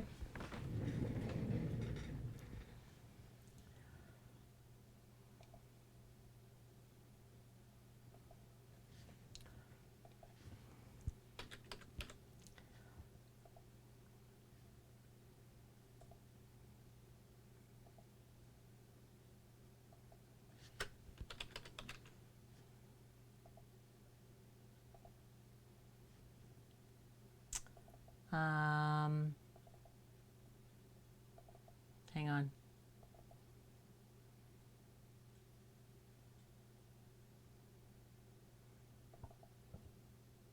There you go.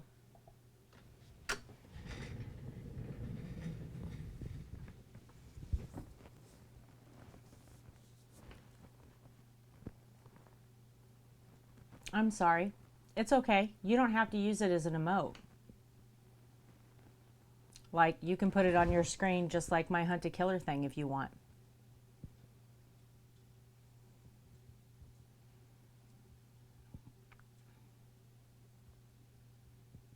Gabby, you're an affiliate.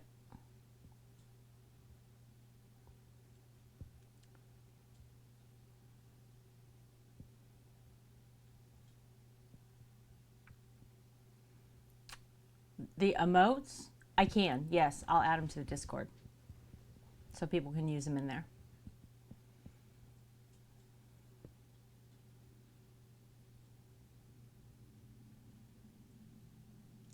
Oh, is that how they decide?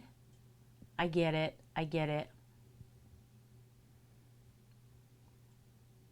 But Aslua could use it on her. Well, I don't know if you can use it on your screen because you guys are going through Discord, so I don't know how that works.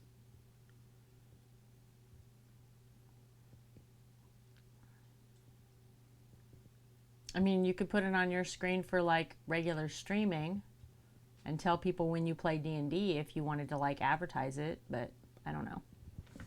Anyway, you can use it for whatever you want. Yeah, I'll add it to the Discord. All right, so we're going to try this with J9. I'll add it.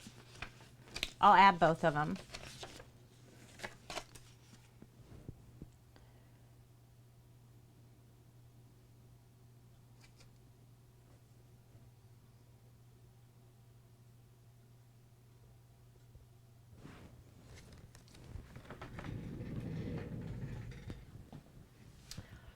All right.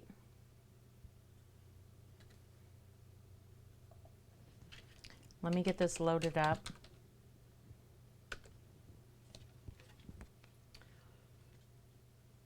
Come over here. We're going to try this. Oh, crap. Hang on. It's going to auto-populate stuff.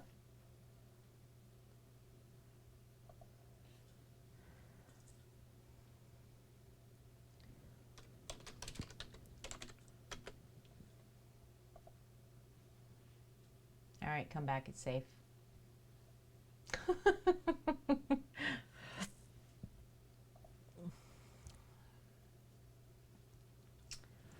All right.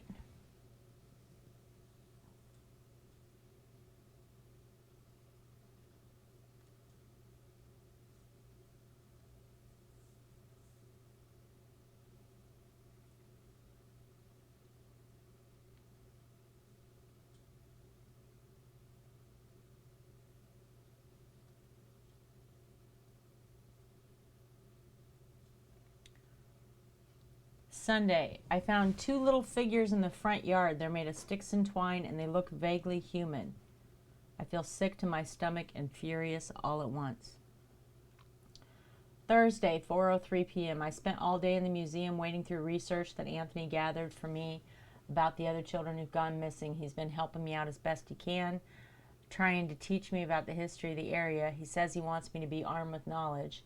I've avoided that kind of research until today because it felt like giving in to superstition, but I don't know what else to do at this point. Still, if any of this were real, someone would have found out something in the woods by now. Sure, all legends come from a grain of truth, but that's a grain.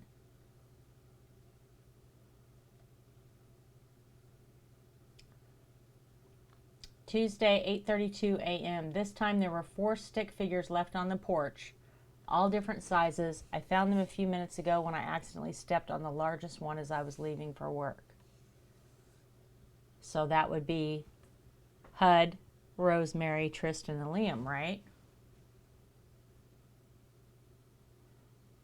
Wednesday, I've been watching the porch with Hud's gun in my lap all night, but no sign of Carver. I can barely keep my eyes open right now, going to make myself another cup of coffee. Wednesday, 4:35 a.m. There was a stick figure waiting for me in my seat. As soon as I got back, I dropped the cup and it shattered all over the porch. I managed to slice my palm open trying to pick up the shards. I can't go on living like this. Something has to give. Thursday, managed to sleep for a few hours, dreamed about Liam and Tristan and Hudson sitting around a campfire that grew and grew until it ate all 3 of them away. I'm going to lose them for good if I don't act now. I just know it. I've got to find Carver, but how? How can I do any better than the search parties have already been doing? Saturday. This time it was a direct message, a taunt and an invitation, and God help me, I've got no choice but to answer it. I'm going to ask Anthony to help me out one last time, and then I'm going to send everything I've got to the detective. That's us. Sunday. I think I finally have everything I need. I've got food, a map, a hunting knife, Hud's gun, plenty of batteries for my flashlight, a portable Wi-Fi hotspot, and tank. I'm ready to go. I just need to know where.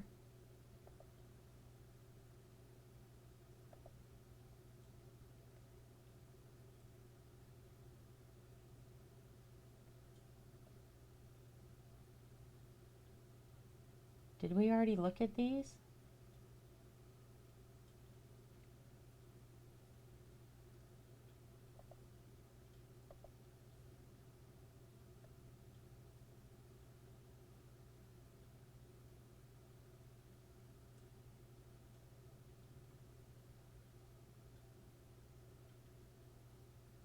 Oh, no, we haven't looked at this one. Sarah Schroeder.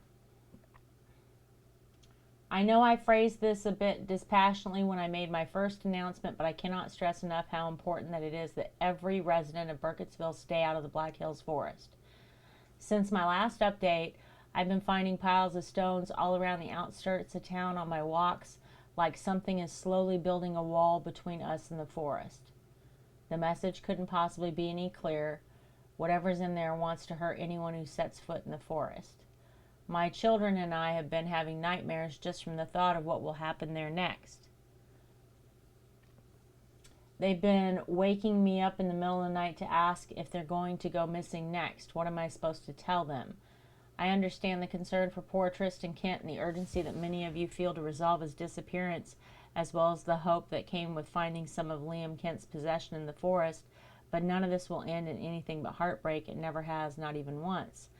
Andrea Tan, who was present for the search party's discovery, has informed me in no uncertain terms that Liam's things appear to be arranged, not dropped.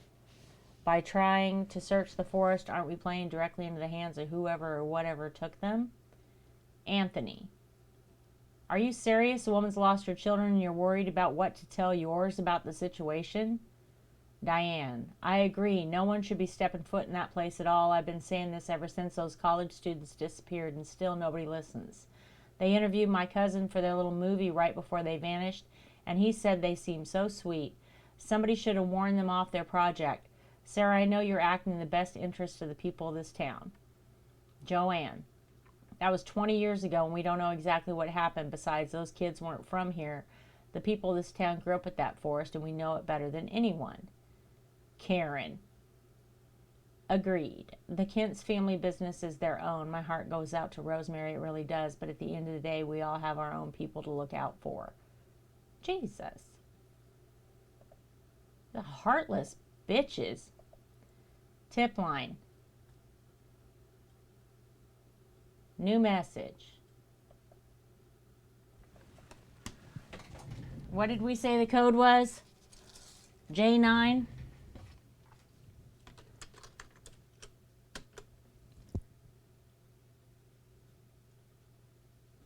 Rosemary. Okay, here we go.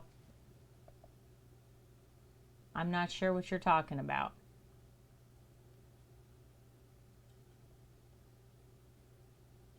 J8.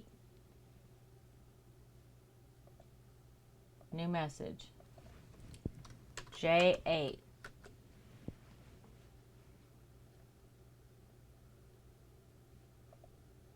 I'm not sure what you're talking about. Try the landmark on the map.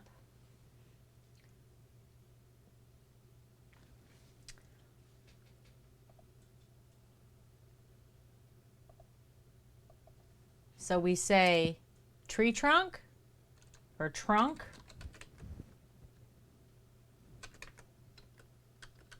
Oh, I can only put 3 letters in it.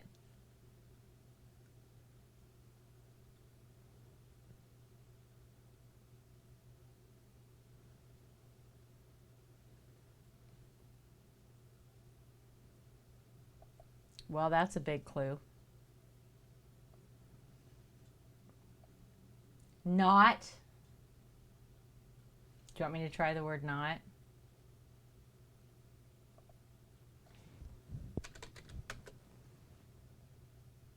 I put in the word not. She doesn't know what I'm talking about. It's got to be a coordinate. So if it's down here, it would be G11, F11,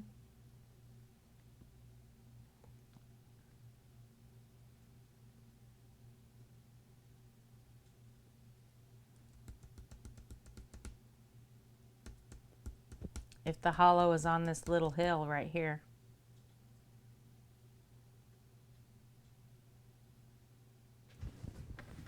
I'm going to try G11.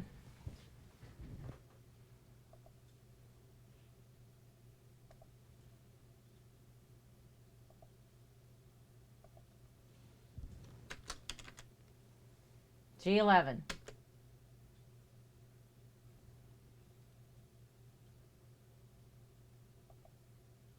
Nope.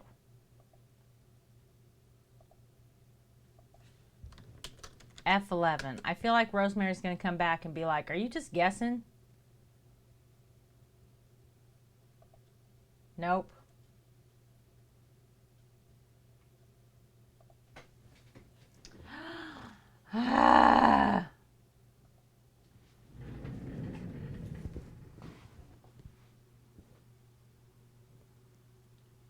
Okay.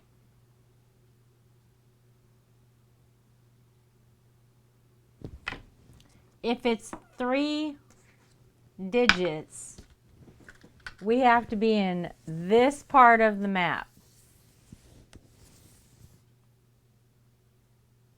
Because it's a letter and a number. Right? Do you do the number first? Don't you do the letter first and then the number?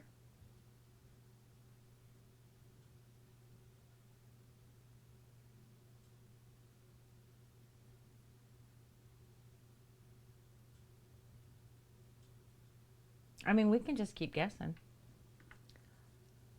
Right? That's what I thought.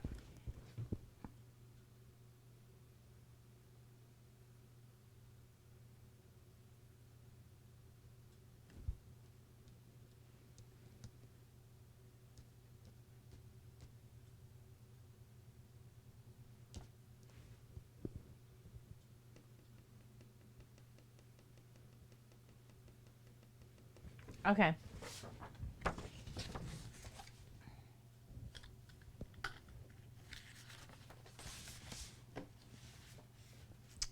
He said they traveled for 5 hours. He started at this trail. 1, 2, 3, 4, 5. That is Q8. And then they came down at an angle and traveled for how long?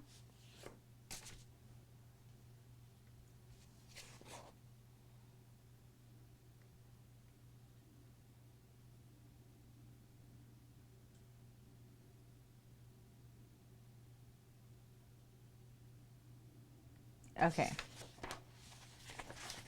Desiring to place distance between ourselves and the fair town, we traveled until we came upon a huge bone-white rock.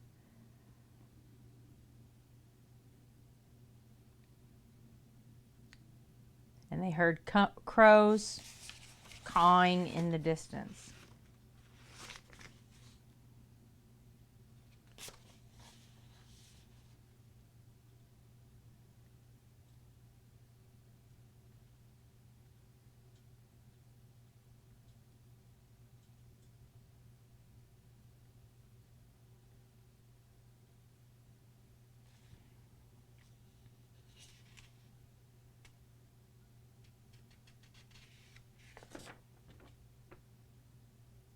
So they start at the rock. So where's the rock?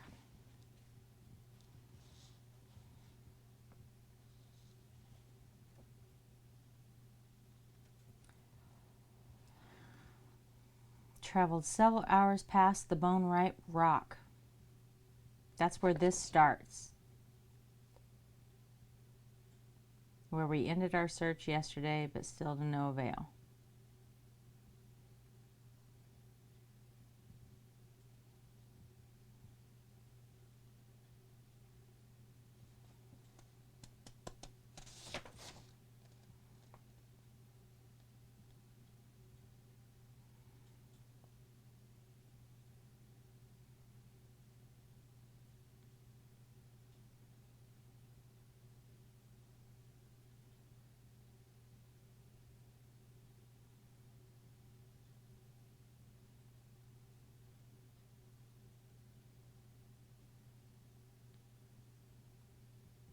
Began the march the same as any other day and reached the Bone White Rock. Several hours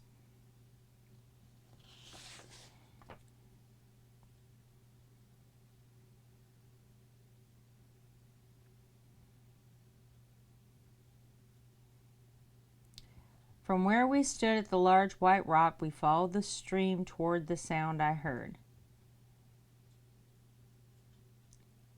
Almost as soon as we changed course, we came upon a pile of rodents.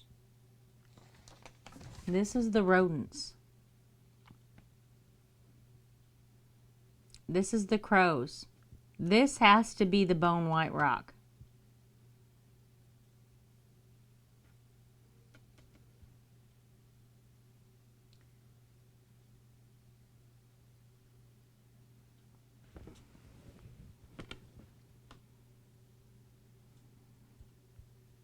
Came upon the large white rock yet again. We're about to set out from the stone when I noticed a faint sound. I listened closely to locate the source of the sound. Though it eluded me, it became apparent that the sound itself was that of a man calling for help. I turned to my left to alert Josiah, but saw another man instead. Mr. Johnson was now standing to my right.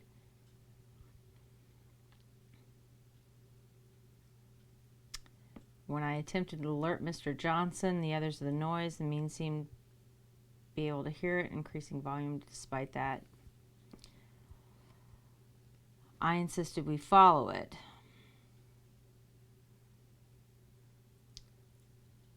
From where we stood at the large white rock, we followed the stream towards the sound I heard. Almost as soon as we changed course, we came across a pile of dead rodents. So they went this way, up the stream.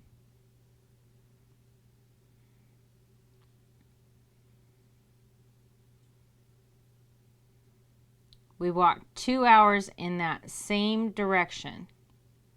So 2 more hours would take you here or here.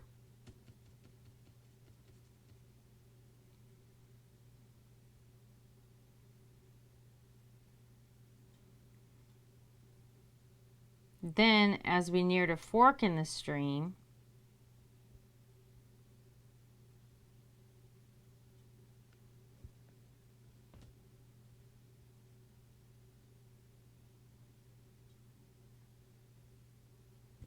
there's no fork there.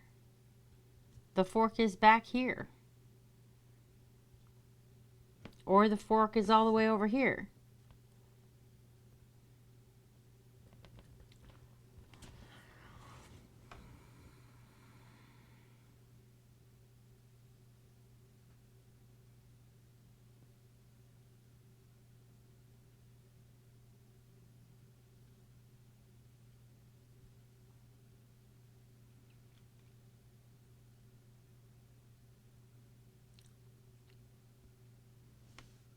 Okay, so large white rock.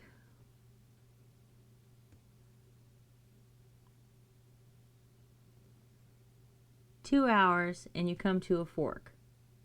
1, 2. Let's call it like that. Okay?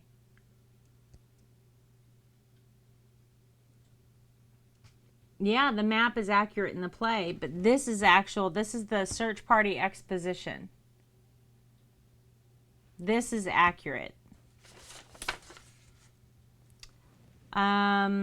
Scanned a few of the journal pages from a young man named Aloysius Masters for you. Was a member of the search party that combed through the forest for a number of days in the late 19th century, making several valuable, though largely unconfirmed and inexplicable observations along the way.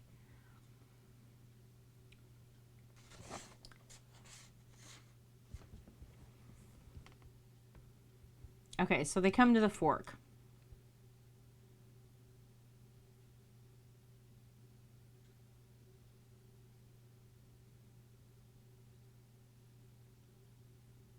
Almost as soon as we changed course, we come on the dead rats. Okay, so if that's the case, let's just say that they're still in this 1 hour block, right?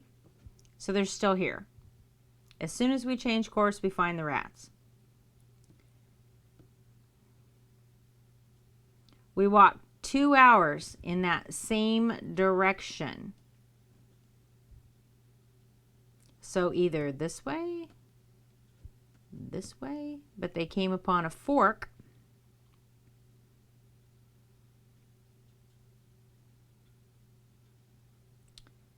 They sighted a wisp of smoke in the distance at an angle from our current course.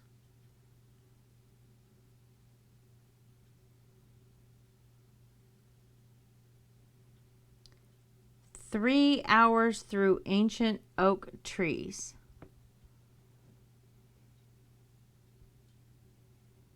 And this thing says the ancient oak trees want me to leap into the air, but I will not give in. So if we went 3 hours, that would be 1, 2, 3.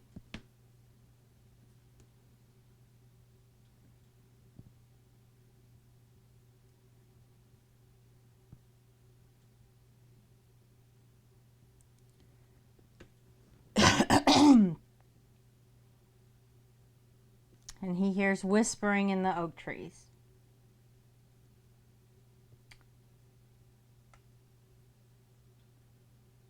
The home was a small structure in ill repair. The smoke we had seen lingering in a haze around the house, though we could not see its source. Okay, so there's a home here. We went closer to inspect it, which required us to navigate a very short stretch of hilled terrain.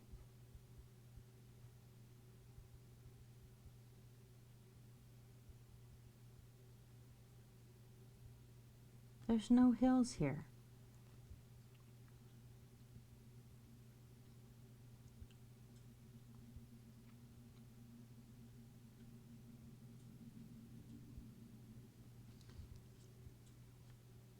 So then they lose the cabin. They can't see it anymore.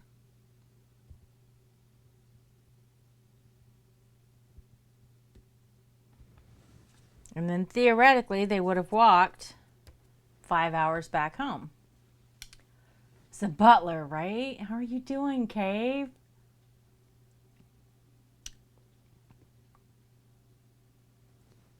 So what is this?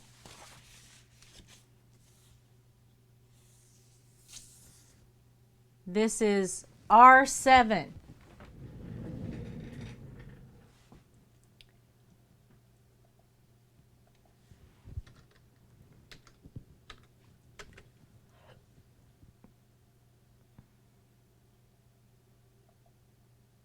Nope. It's not R7.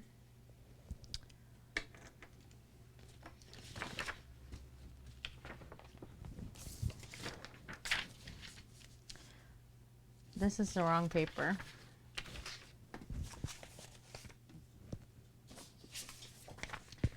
So theoretically, R7 is a cabin? Question mark.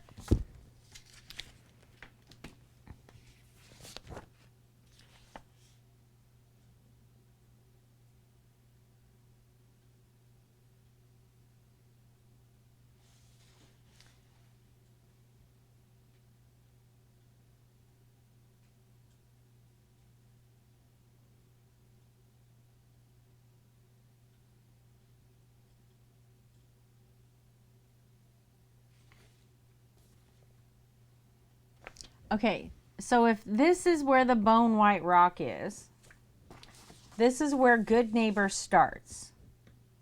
Desiring to place distance between ourselves and the fair town, we traveled until we came upon a huge bone white rock. The witch, they can hear crows an hour away. So that would be R07. Oh, that's possible. So this would be where the rock is.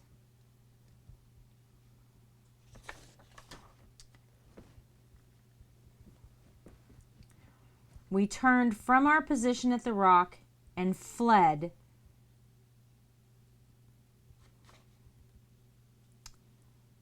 for 5 hours in total, going the opposite direction from which the cawing had ominously emanated. So the cawing is here. If they go 5 hours, 1, 2, 3, 4, 5. Okay. I noticed a certain region of the forest contained a number of trees that appeared to be ravaged by clawed creatures at some point, and I warned my men to keep their wits about them.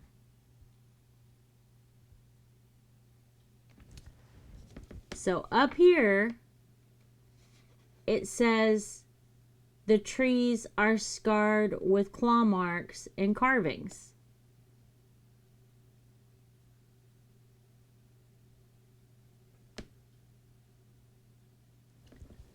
So if we're here and we go 5 hours, we go 1, 2, 3, 4, 5, and we pass that, right?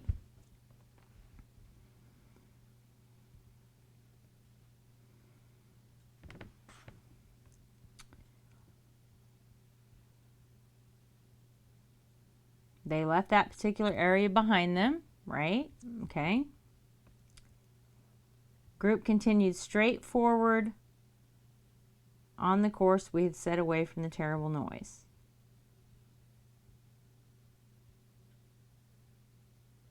Okay. Last of the crows faded and the forest was silent, save for the sounds of our party's footsteps. The witch finally broke her day-long silence. Were she be left to die, she would be left in a grove of trees that she often sat amongst. We're honorable. We take her there. She turned at a slight angle and led us in a new direction.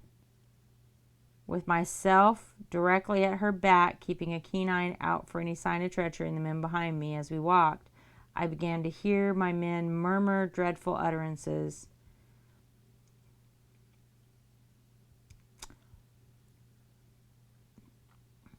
I turned and ordered them to be quiet, but each and every man insisted they had not uttered a word. After traveling for 2 hours in the witch's chosen direction, we came upon a hollow with a white tree in its center.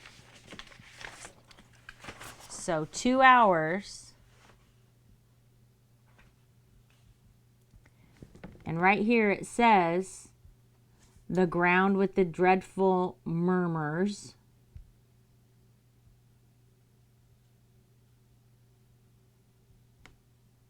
Will cradle careless travelers for eternity. So should I be here then?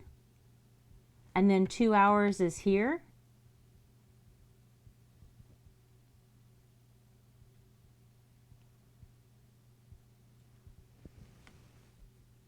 That takes you to the hollow.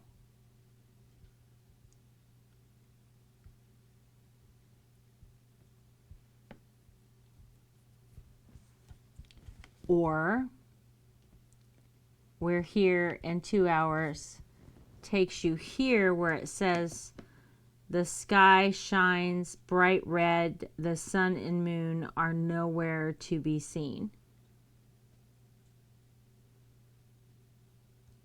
So we're either at K5 or G5,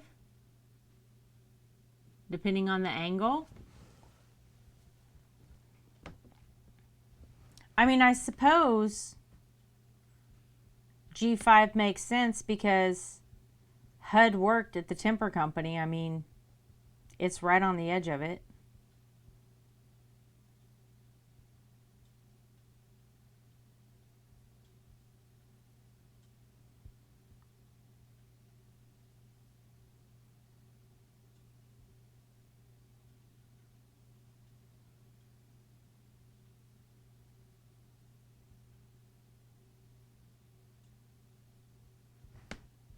Do you think they go up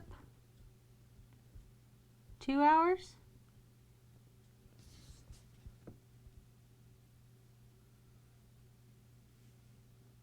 I mean, they haven't gone in that direction or this direction or this direction. So which one do they go in?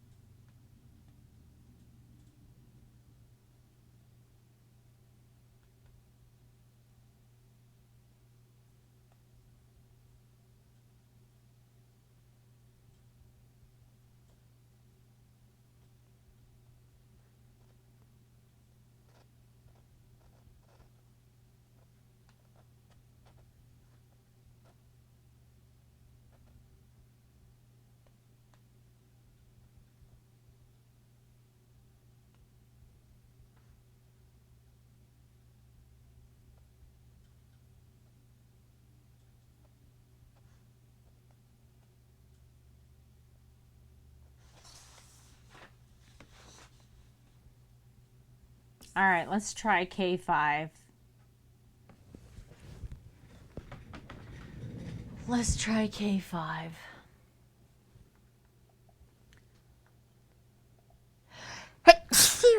Oh, excuse me.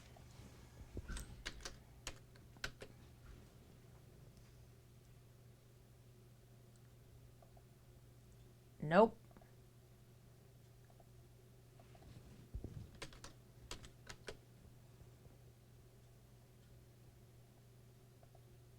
Nope.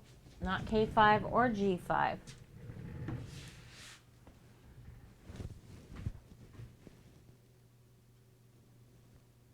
Thank you, Hunt. Hi.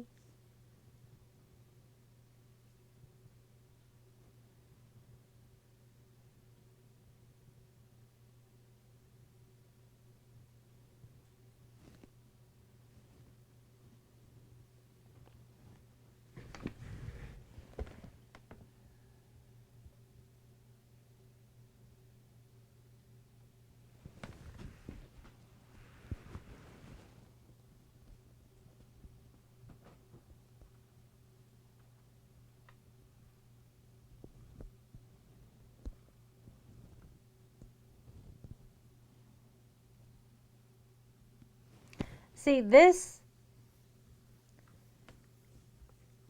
looks the most like where it would be, right? Like you can't see it because of tracks. KO5. I did not try KO5. I will try KO5.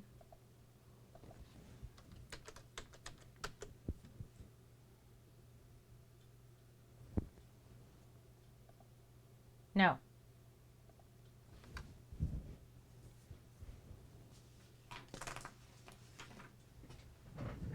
No on the KO5.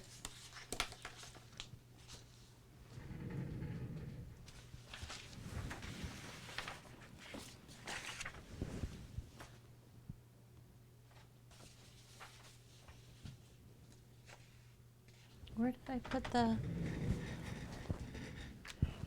put the Hunter Killer card? Trax, did you take my card?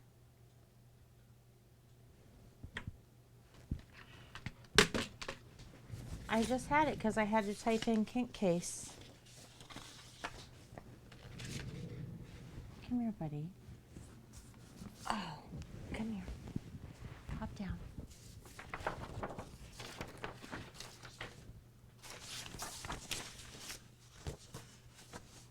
There it is.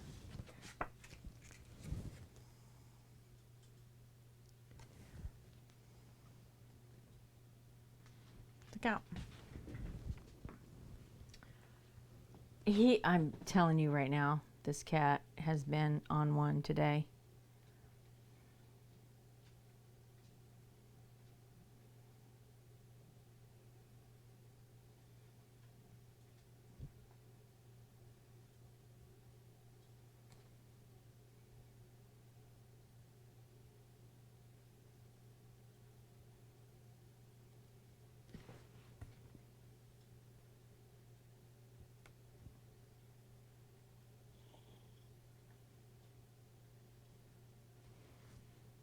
My phone. So frustrating. I'm trying to scan this.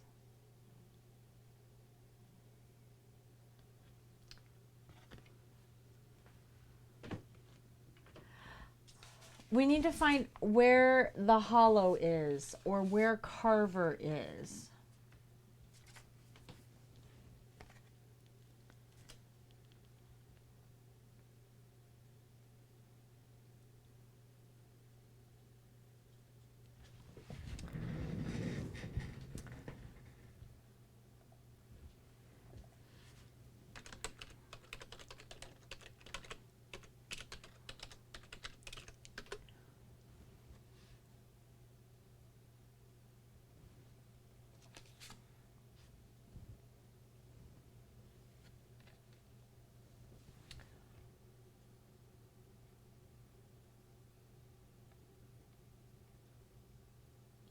Well, where do you go?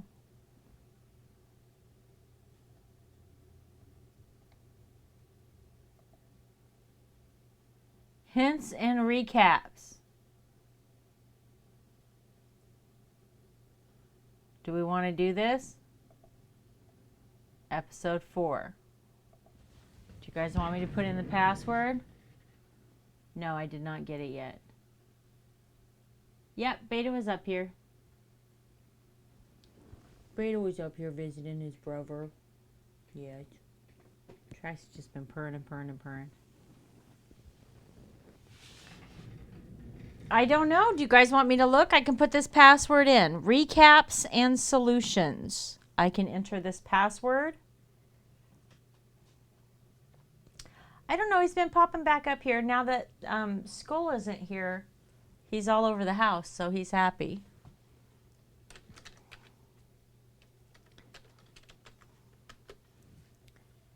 Please try again. I can't even put the password in right. Please try again.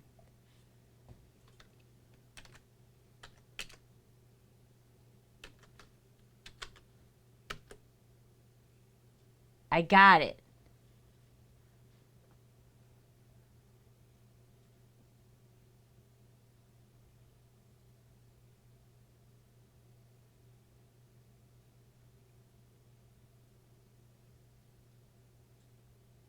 Okay, so this gives us 7 hints, okay?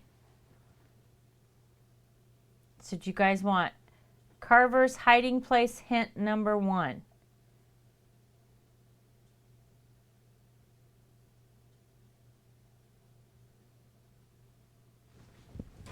I'm looking at the hint line. It gives us the answer to the cipher.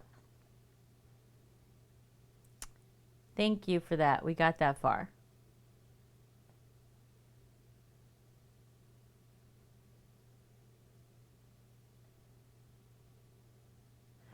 Anthony's note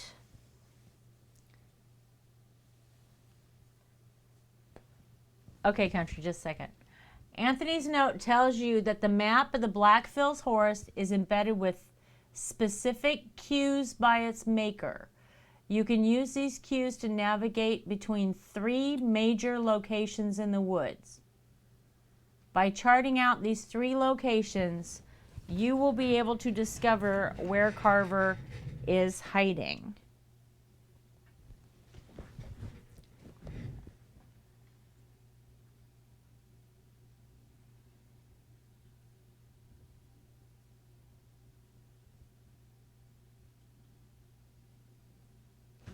Well, what are the 3 locations? The rock,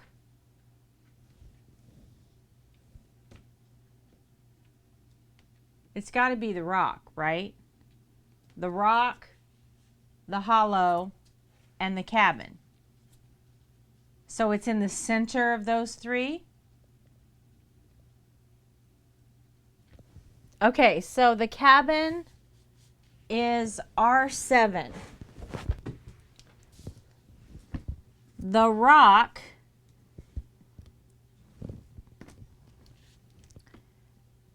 is O3. The hollow is either G5 or K5.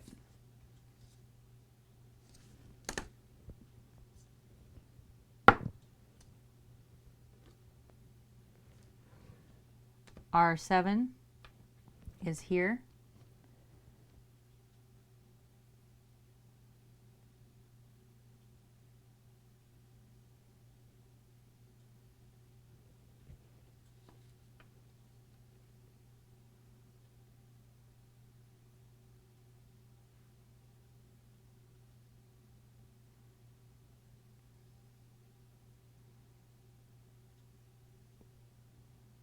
Okay.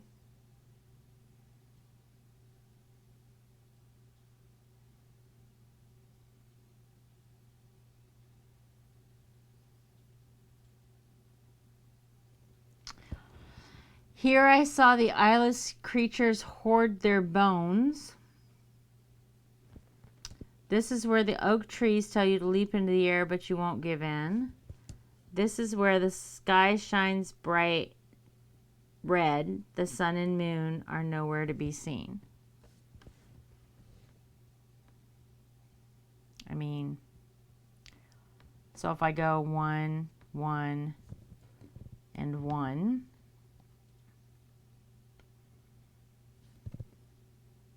one, one, and 1.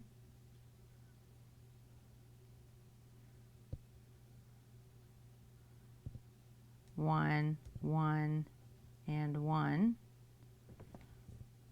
Then we would end up with these 3, and the only one that has anything on it is the eyeless creatures hoard their bones there.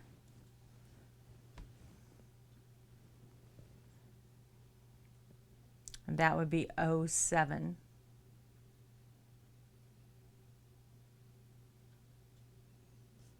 I mean, it's a little grove of trees by the creek, right? It could have the hollow in it.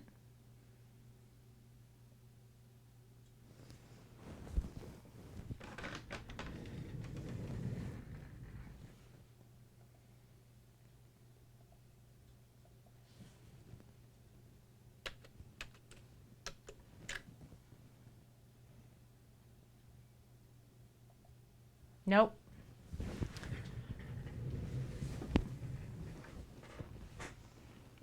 Nope.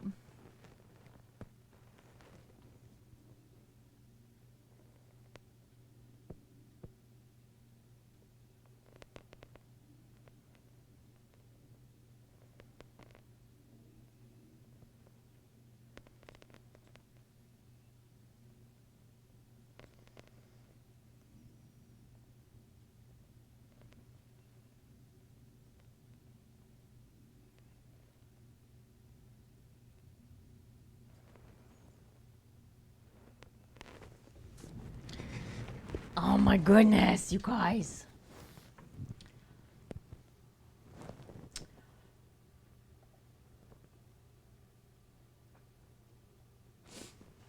Hint number 3, use the magnifying glass to examine the map of the Black Hills Forest for subtle details.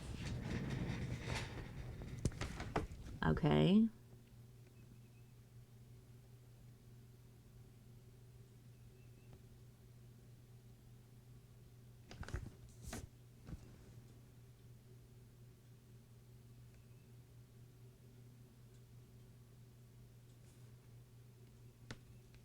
I mean, I can read the words. I could see them without the magnifying glass.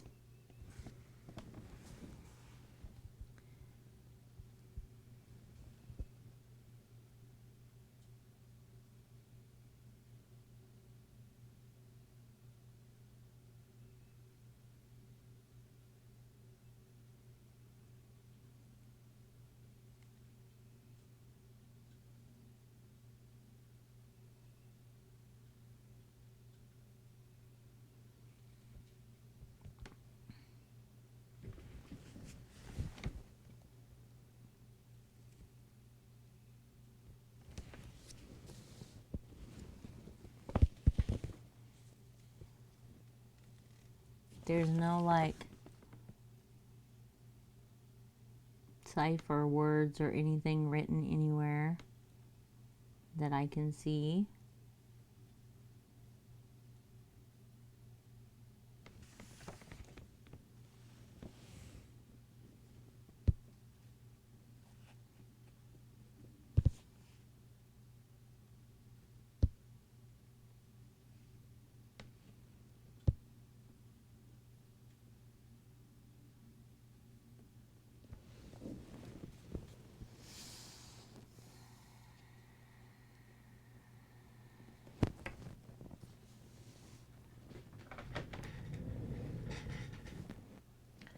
Tracing paper I can lay over the map? I do.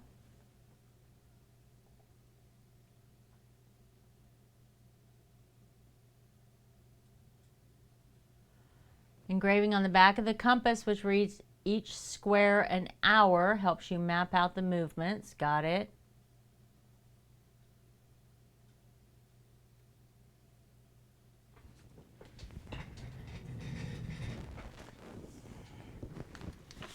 in the building record, pay attention to the path Ned describes taking to the hermit's house.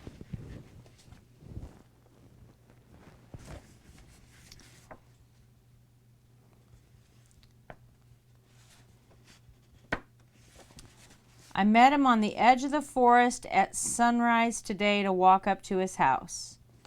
We started up the path to the lumber mill, but soon veered off from the path entirely.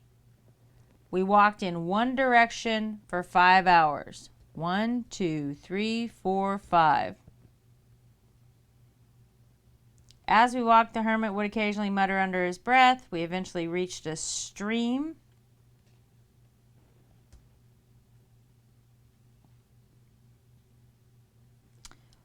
And when we did, it was like he suddenly remembered I existed again and turned to me and started talking about how there's part of the forest where she pinned the shadows in place with pine needles.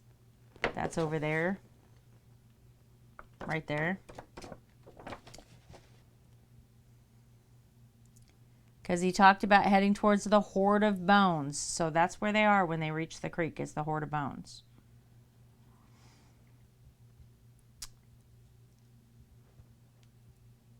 He made sure to build his place as far away from them as he could. He said that his cabin was another 3 hours down the river, away from the still shadows. 1, 2, 3.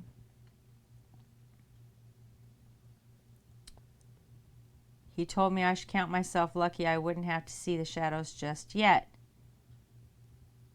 Sounded like a threat. Forgetting my mom wanted me to be home for lunch, and he left him. So that gives us R7.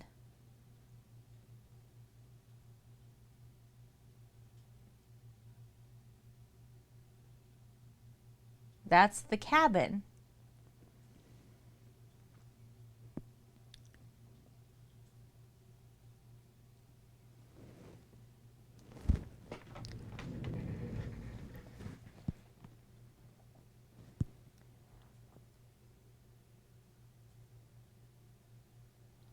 In the historic expedition, pay attention to the path that Elias Masters describes taking from the Bone White Rock to the hermit's house.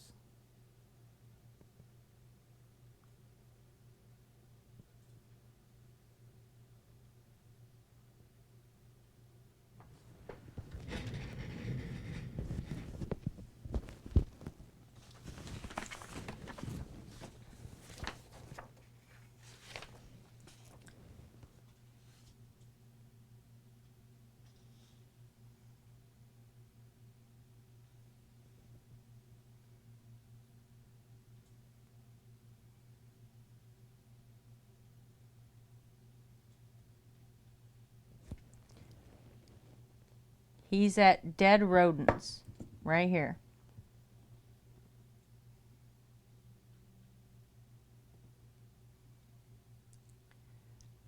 We followed the stream, so they're following the stream. Came upon dead rodents. Neared the fork in the stream. Wisp of smoke in the distance at an angle from where we currently are.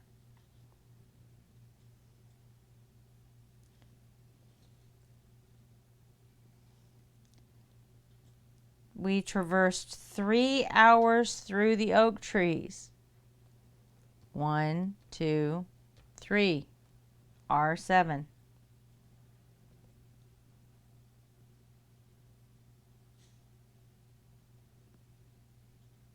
I was about to comment on the strange phenomena of the wind to the other men when I spotted the cabin.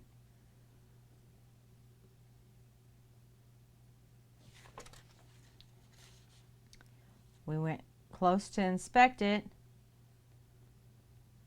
which required us to navigate a very short stretch of hill terrain. Our sighting of the house was interrupted by one of these hills, and we managed to crest the hill itself, regain what should have been a direct sight line, the structure was gone. Search the entire area.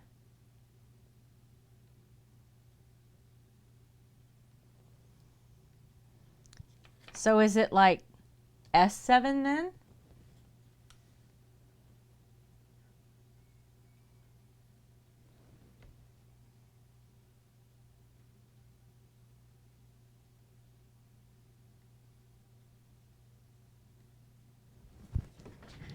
I mean, we haven't tried S7.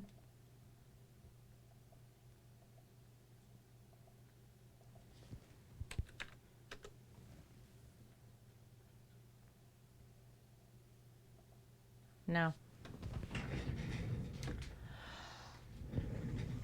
I think the cabin's R7 definitely. Okay?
Hoard of Bones.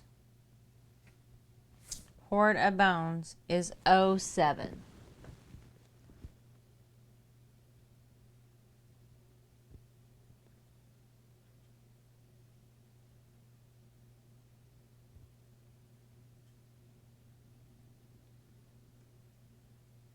The house is at R7.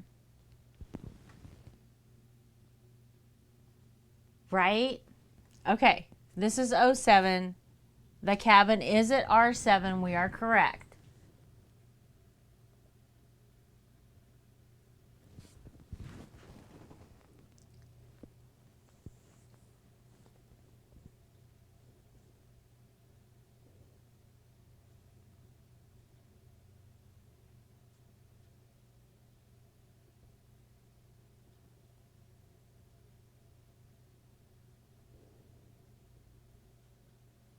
The Bone White Rock is located at 02.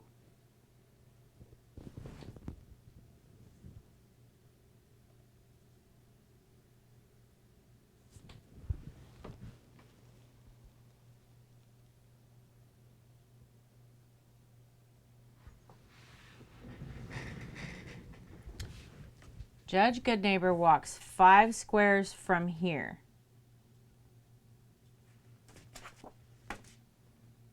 From here. 1, 2, 3, 4, 5. We were 1 row lower.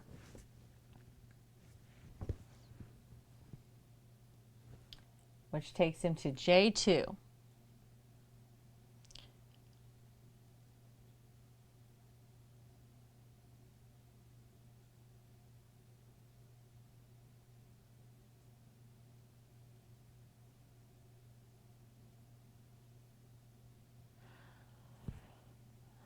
He describes changing course and walking for 2 hours in the forest that emanates dreadful utterances, right? So he has to go this way.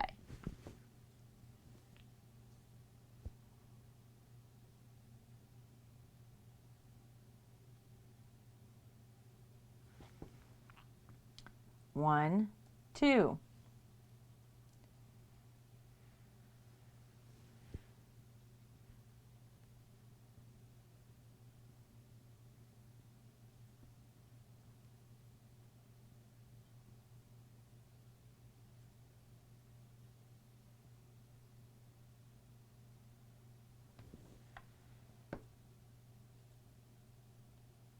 So what is this? This is H4. We haven't tried H4.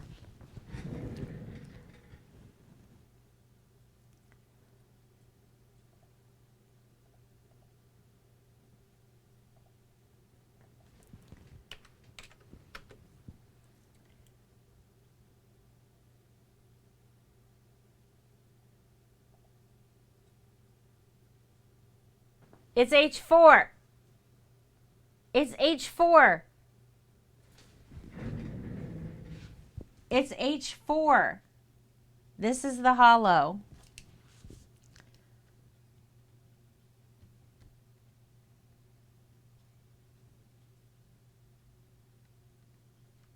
The rock was at O2, not O3.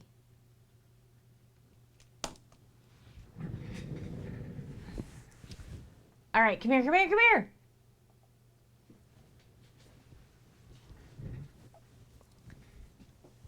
Are you guys ready? Wait, I gotta bring you over here. Come here. Okay, listen. Good.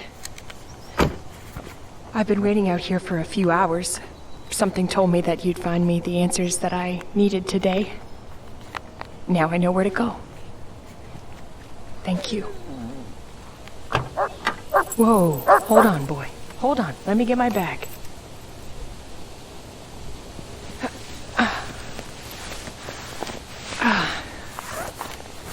You know, it's kind of a relief to be out here. The house is unbearable. It's so quiet. And I hate being at the Silver Moon. I can't stand the looks everyone gives me.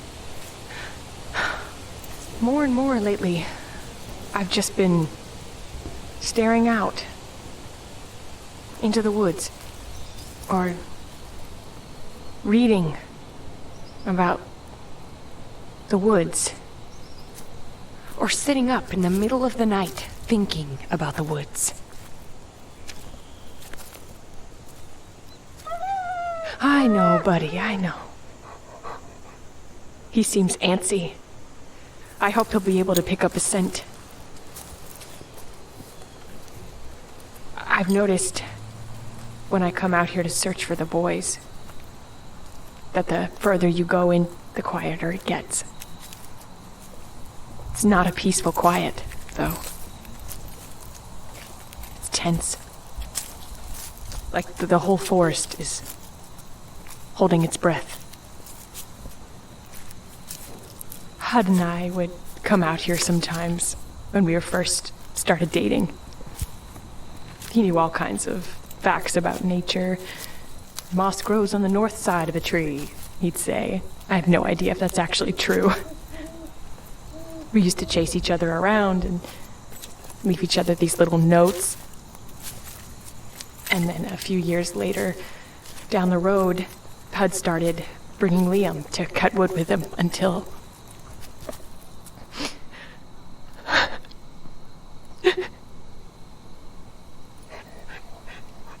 I lost him to this place.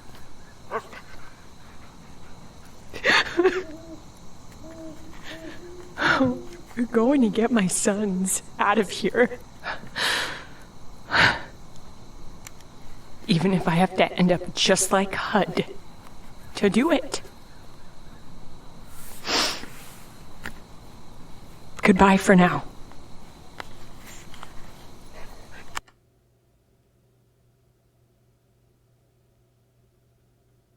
Okay.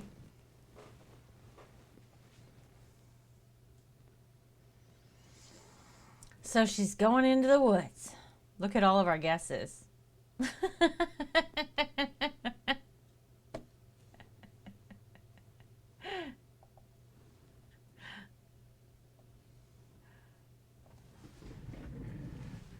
All right, she's going into the woods and she is going to H4. That's where she's going. I mean, I would think if that's where I was going,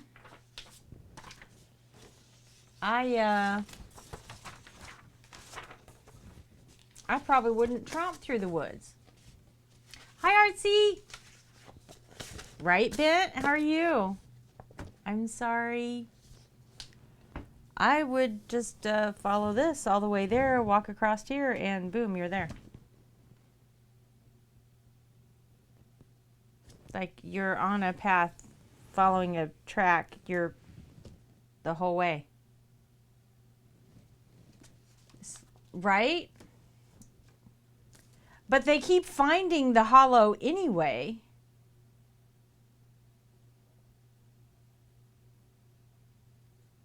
Like they just keep going back there over and over and over again.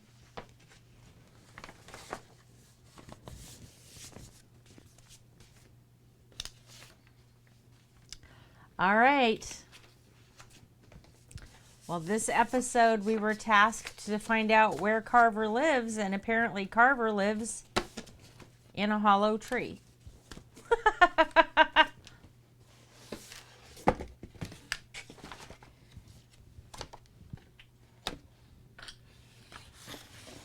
He lives at the tree. Artsy, your light works great.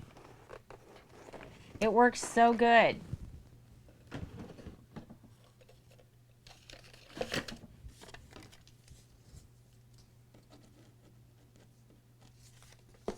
It works so good. Like you can, here, I'll show you. We didn't have to use it this episode.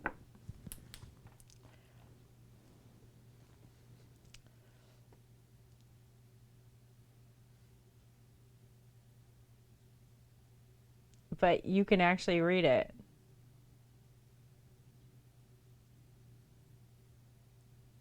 Right? Cameras don't like light, but it works great.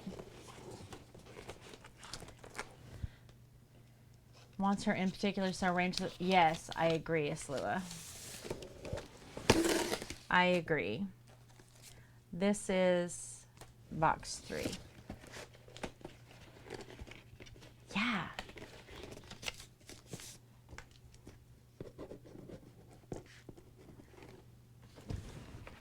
This is box 2.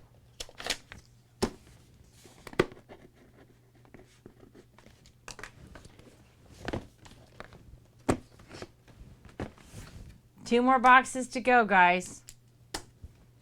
We're going to get these kids out of here. We're going to save these kids. It's going to happen. It cracks me up. It's either like we're super quick or we take like 6 hours with these boxes. It's one or the other. You know what I'm saying?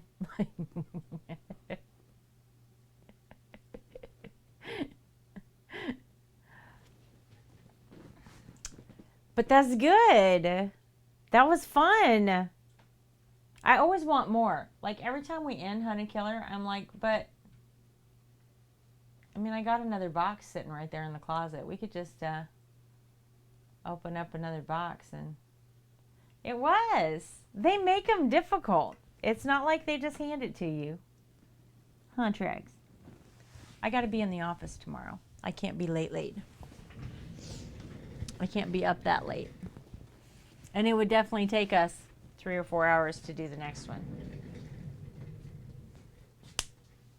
I mean, we've never done one less than 3 hours.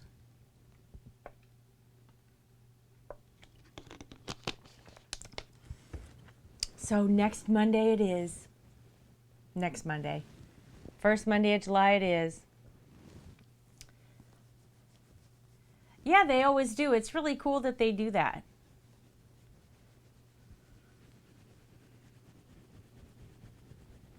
Cat butt.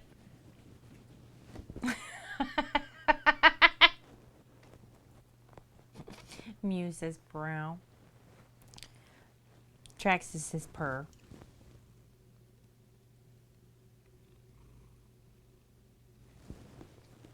You've been purring all night. More treats for Trax. More treats for Trax. We're going to buy you chicken treats next. Beta cat likes the chicken ones. There you go, buddy. How have you been, Bent?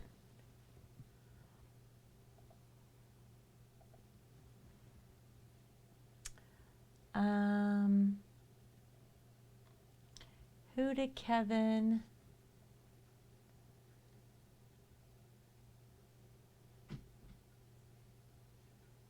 Who was the person?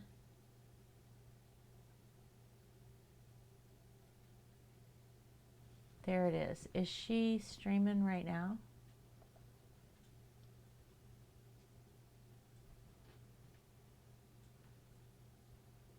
She is not streaming right now. But Art Rat is. We could go raid Art Rat. Let's do that.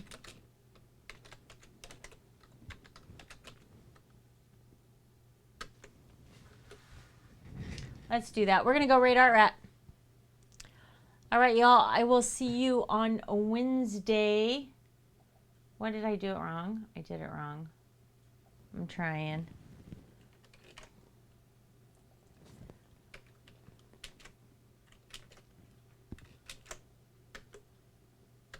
I know. I'm trying.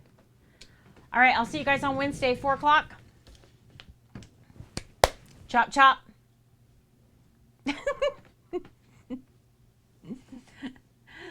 Oh, this was fun, you guys. Thank you so much for playing with this with me. I appreciate y'all so much. All right. Wednesday, 4 p.m. Eastern.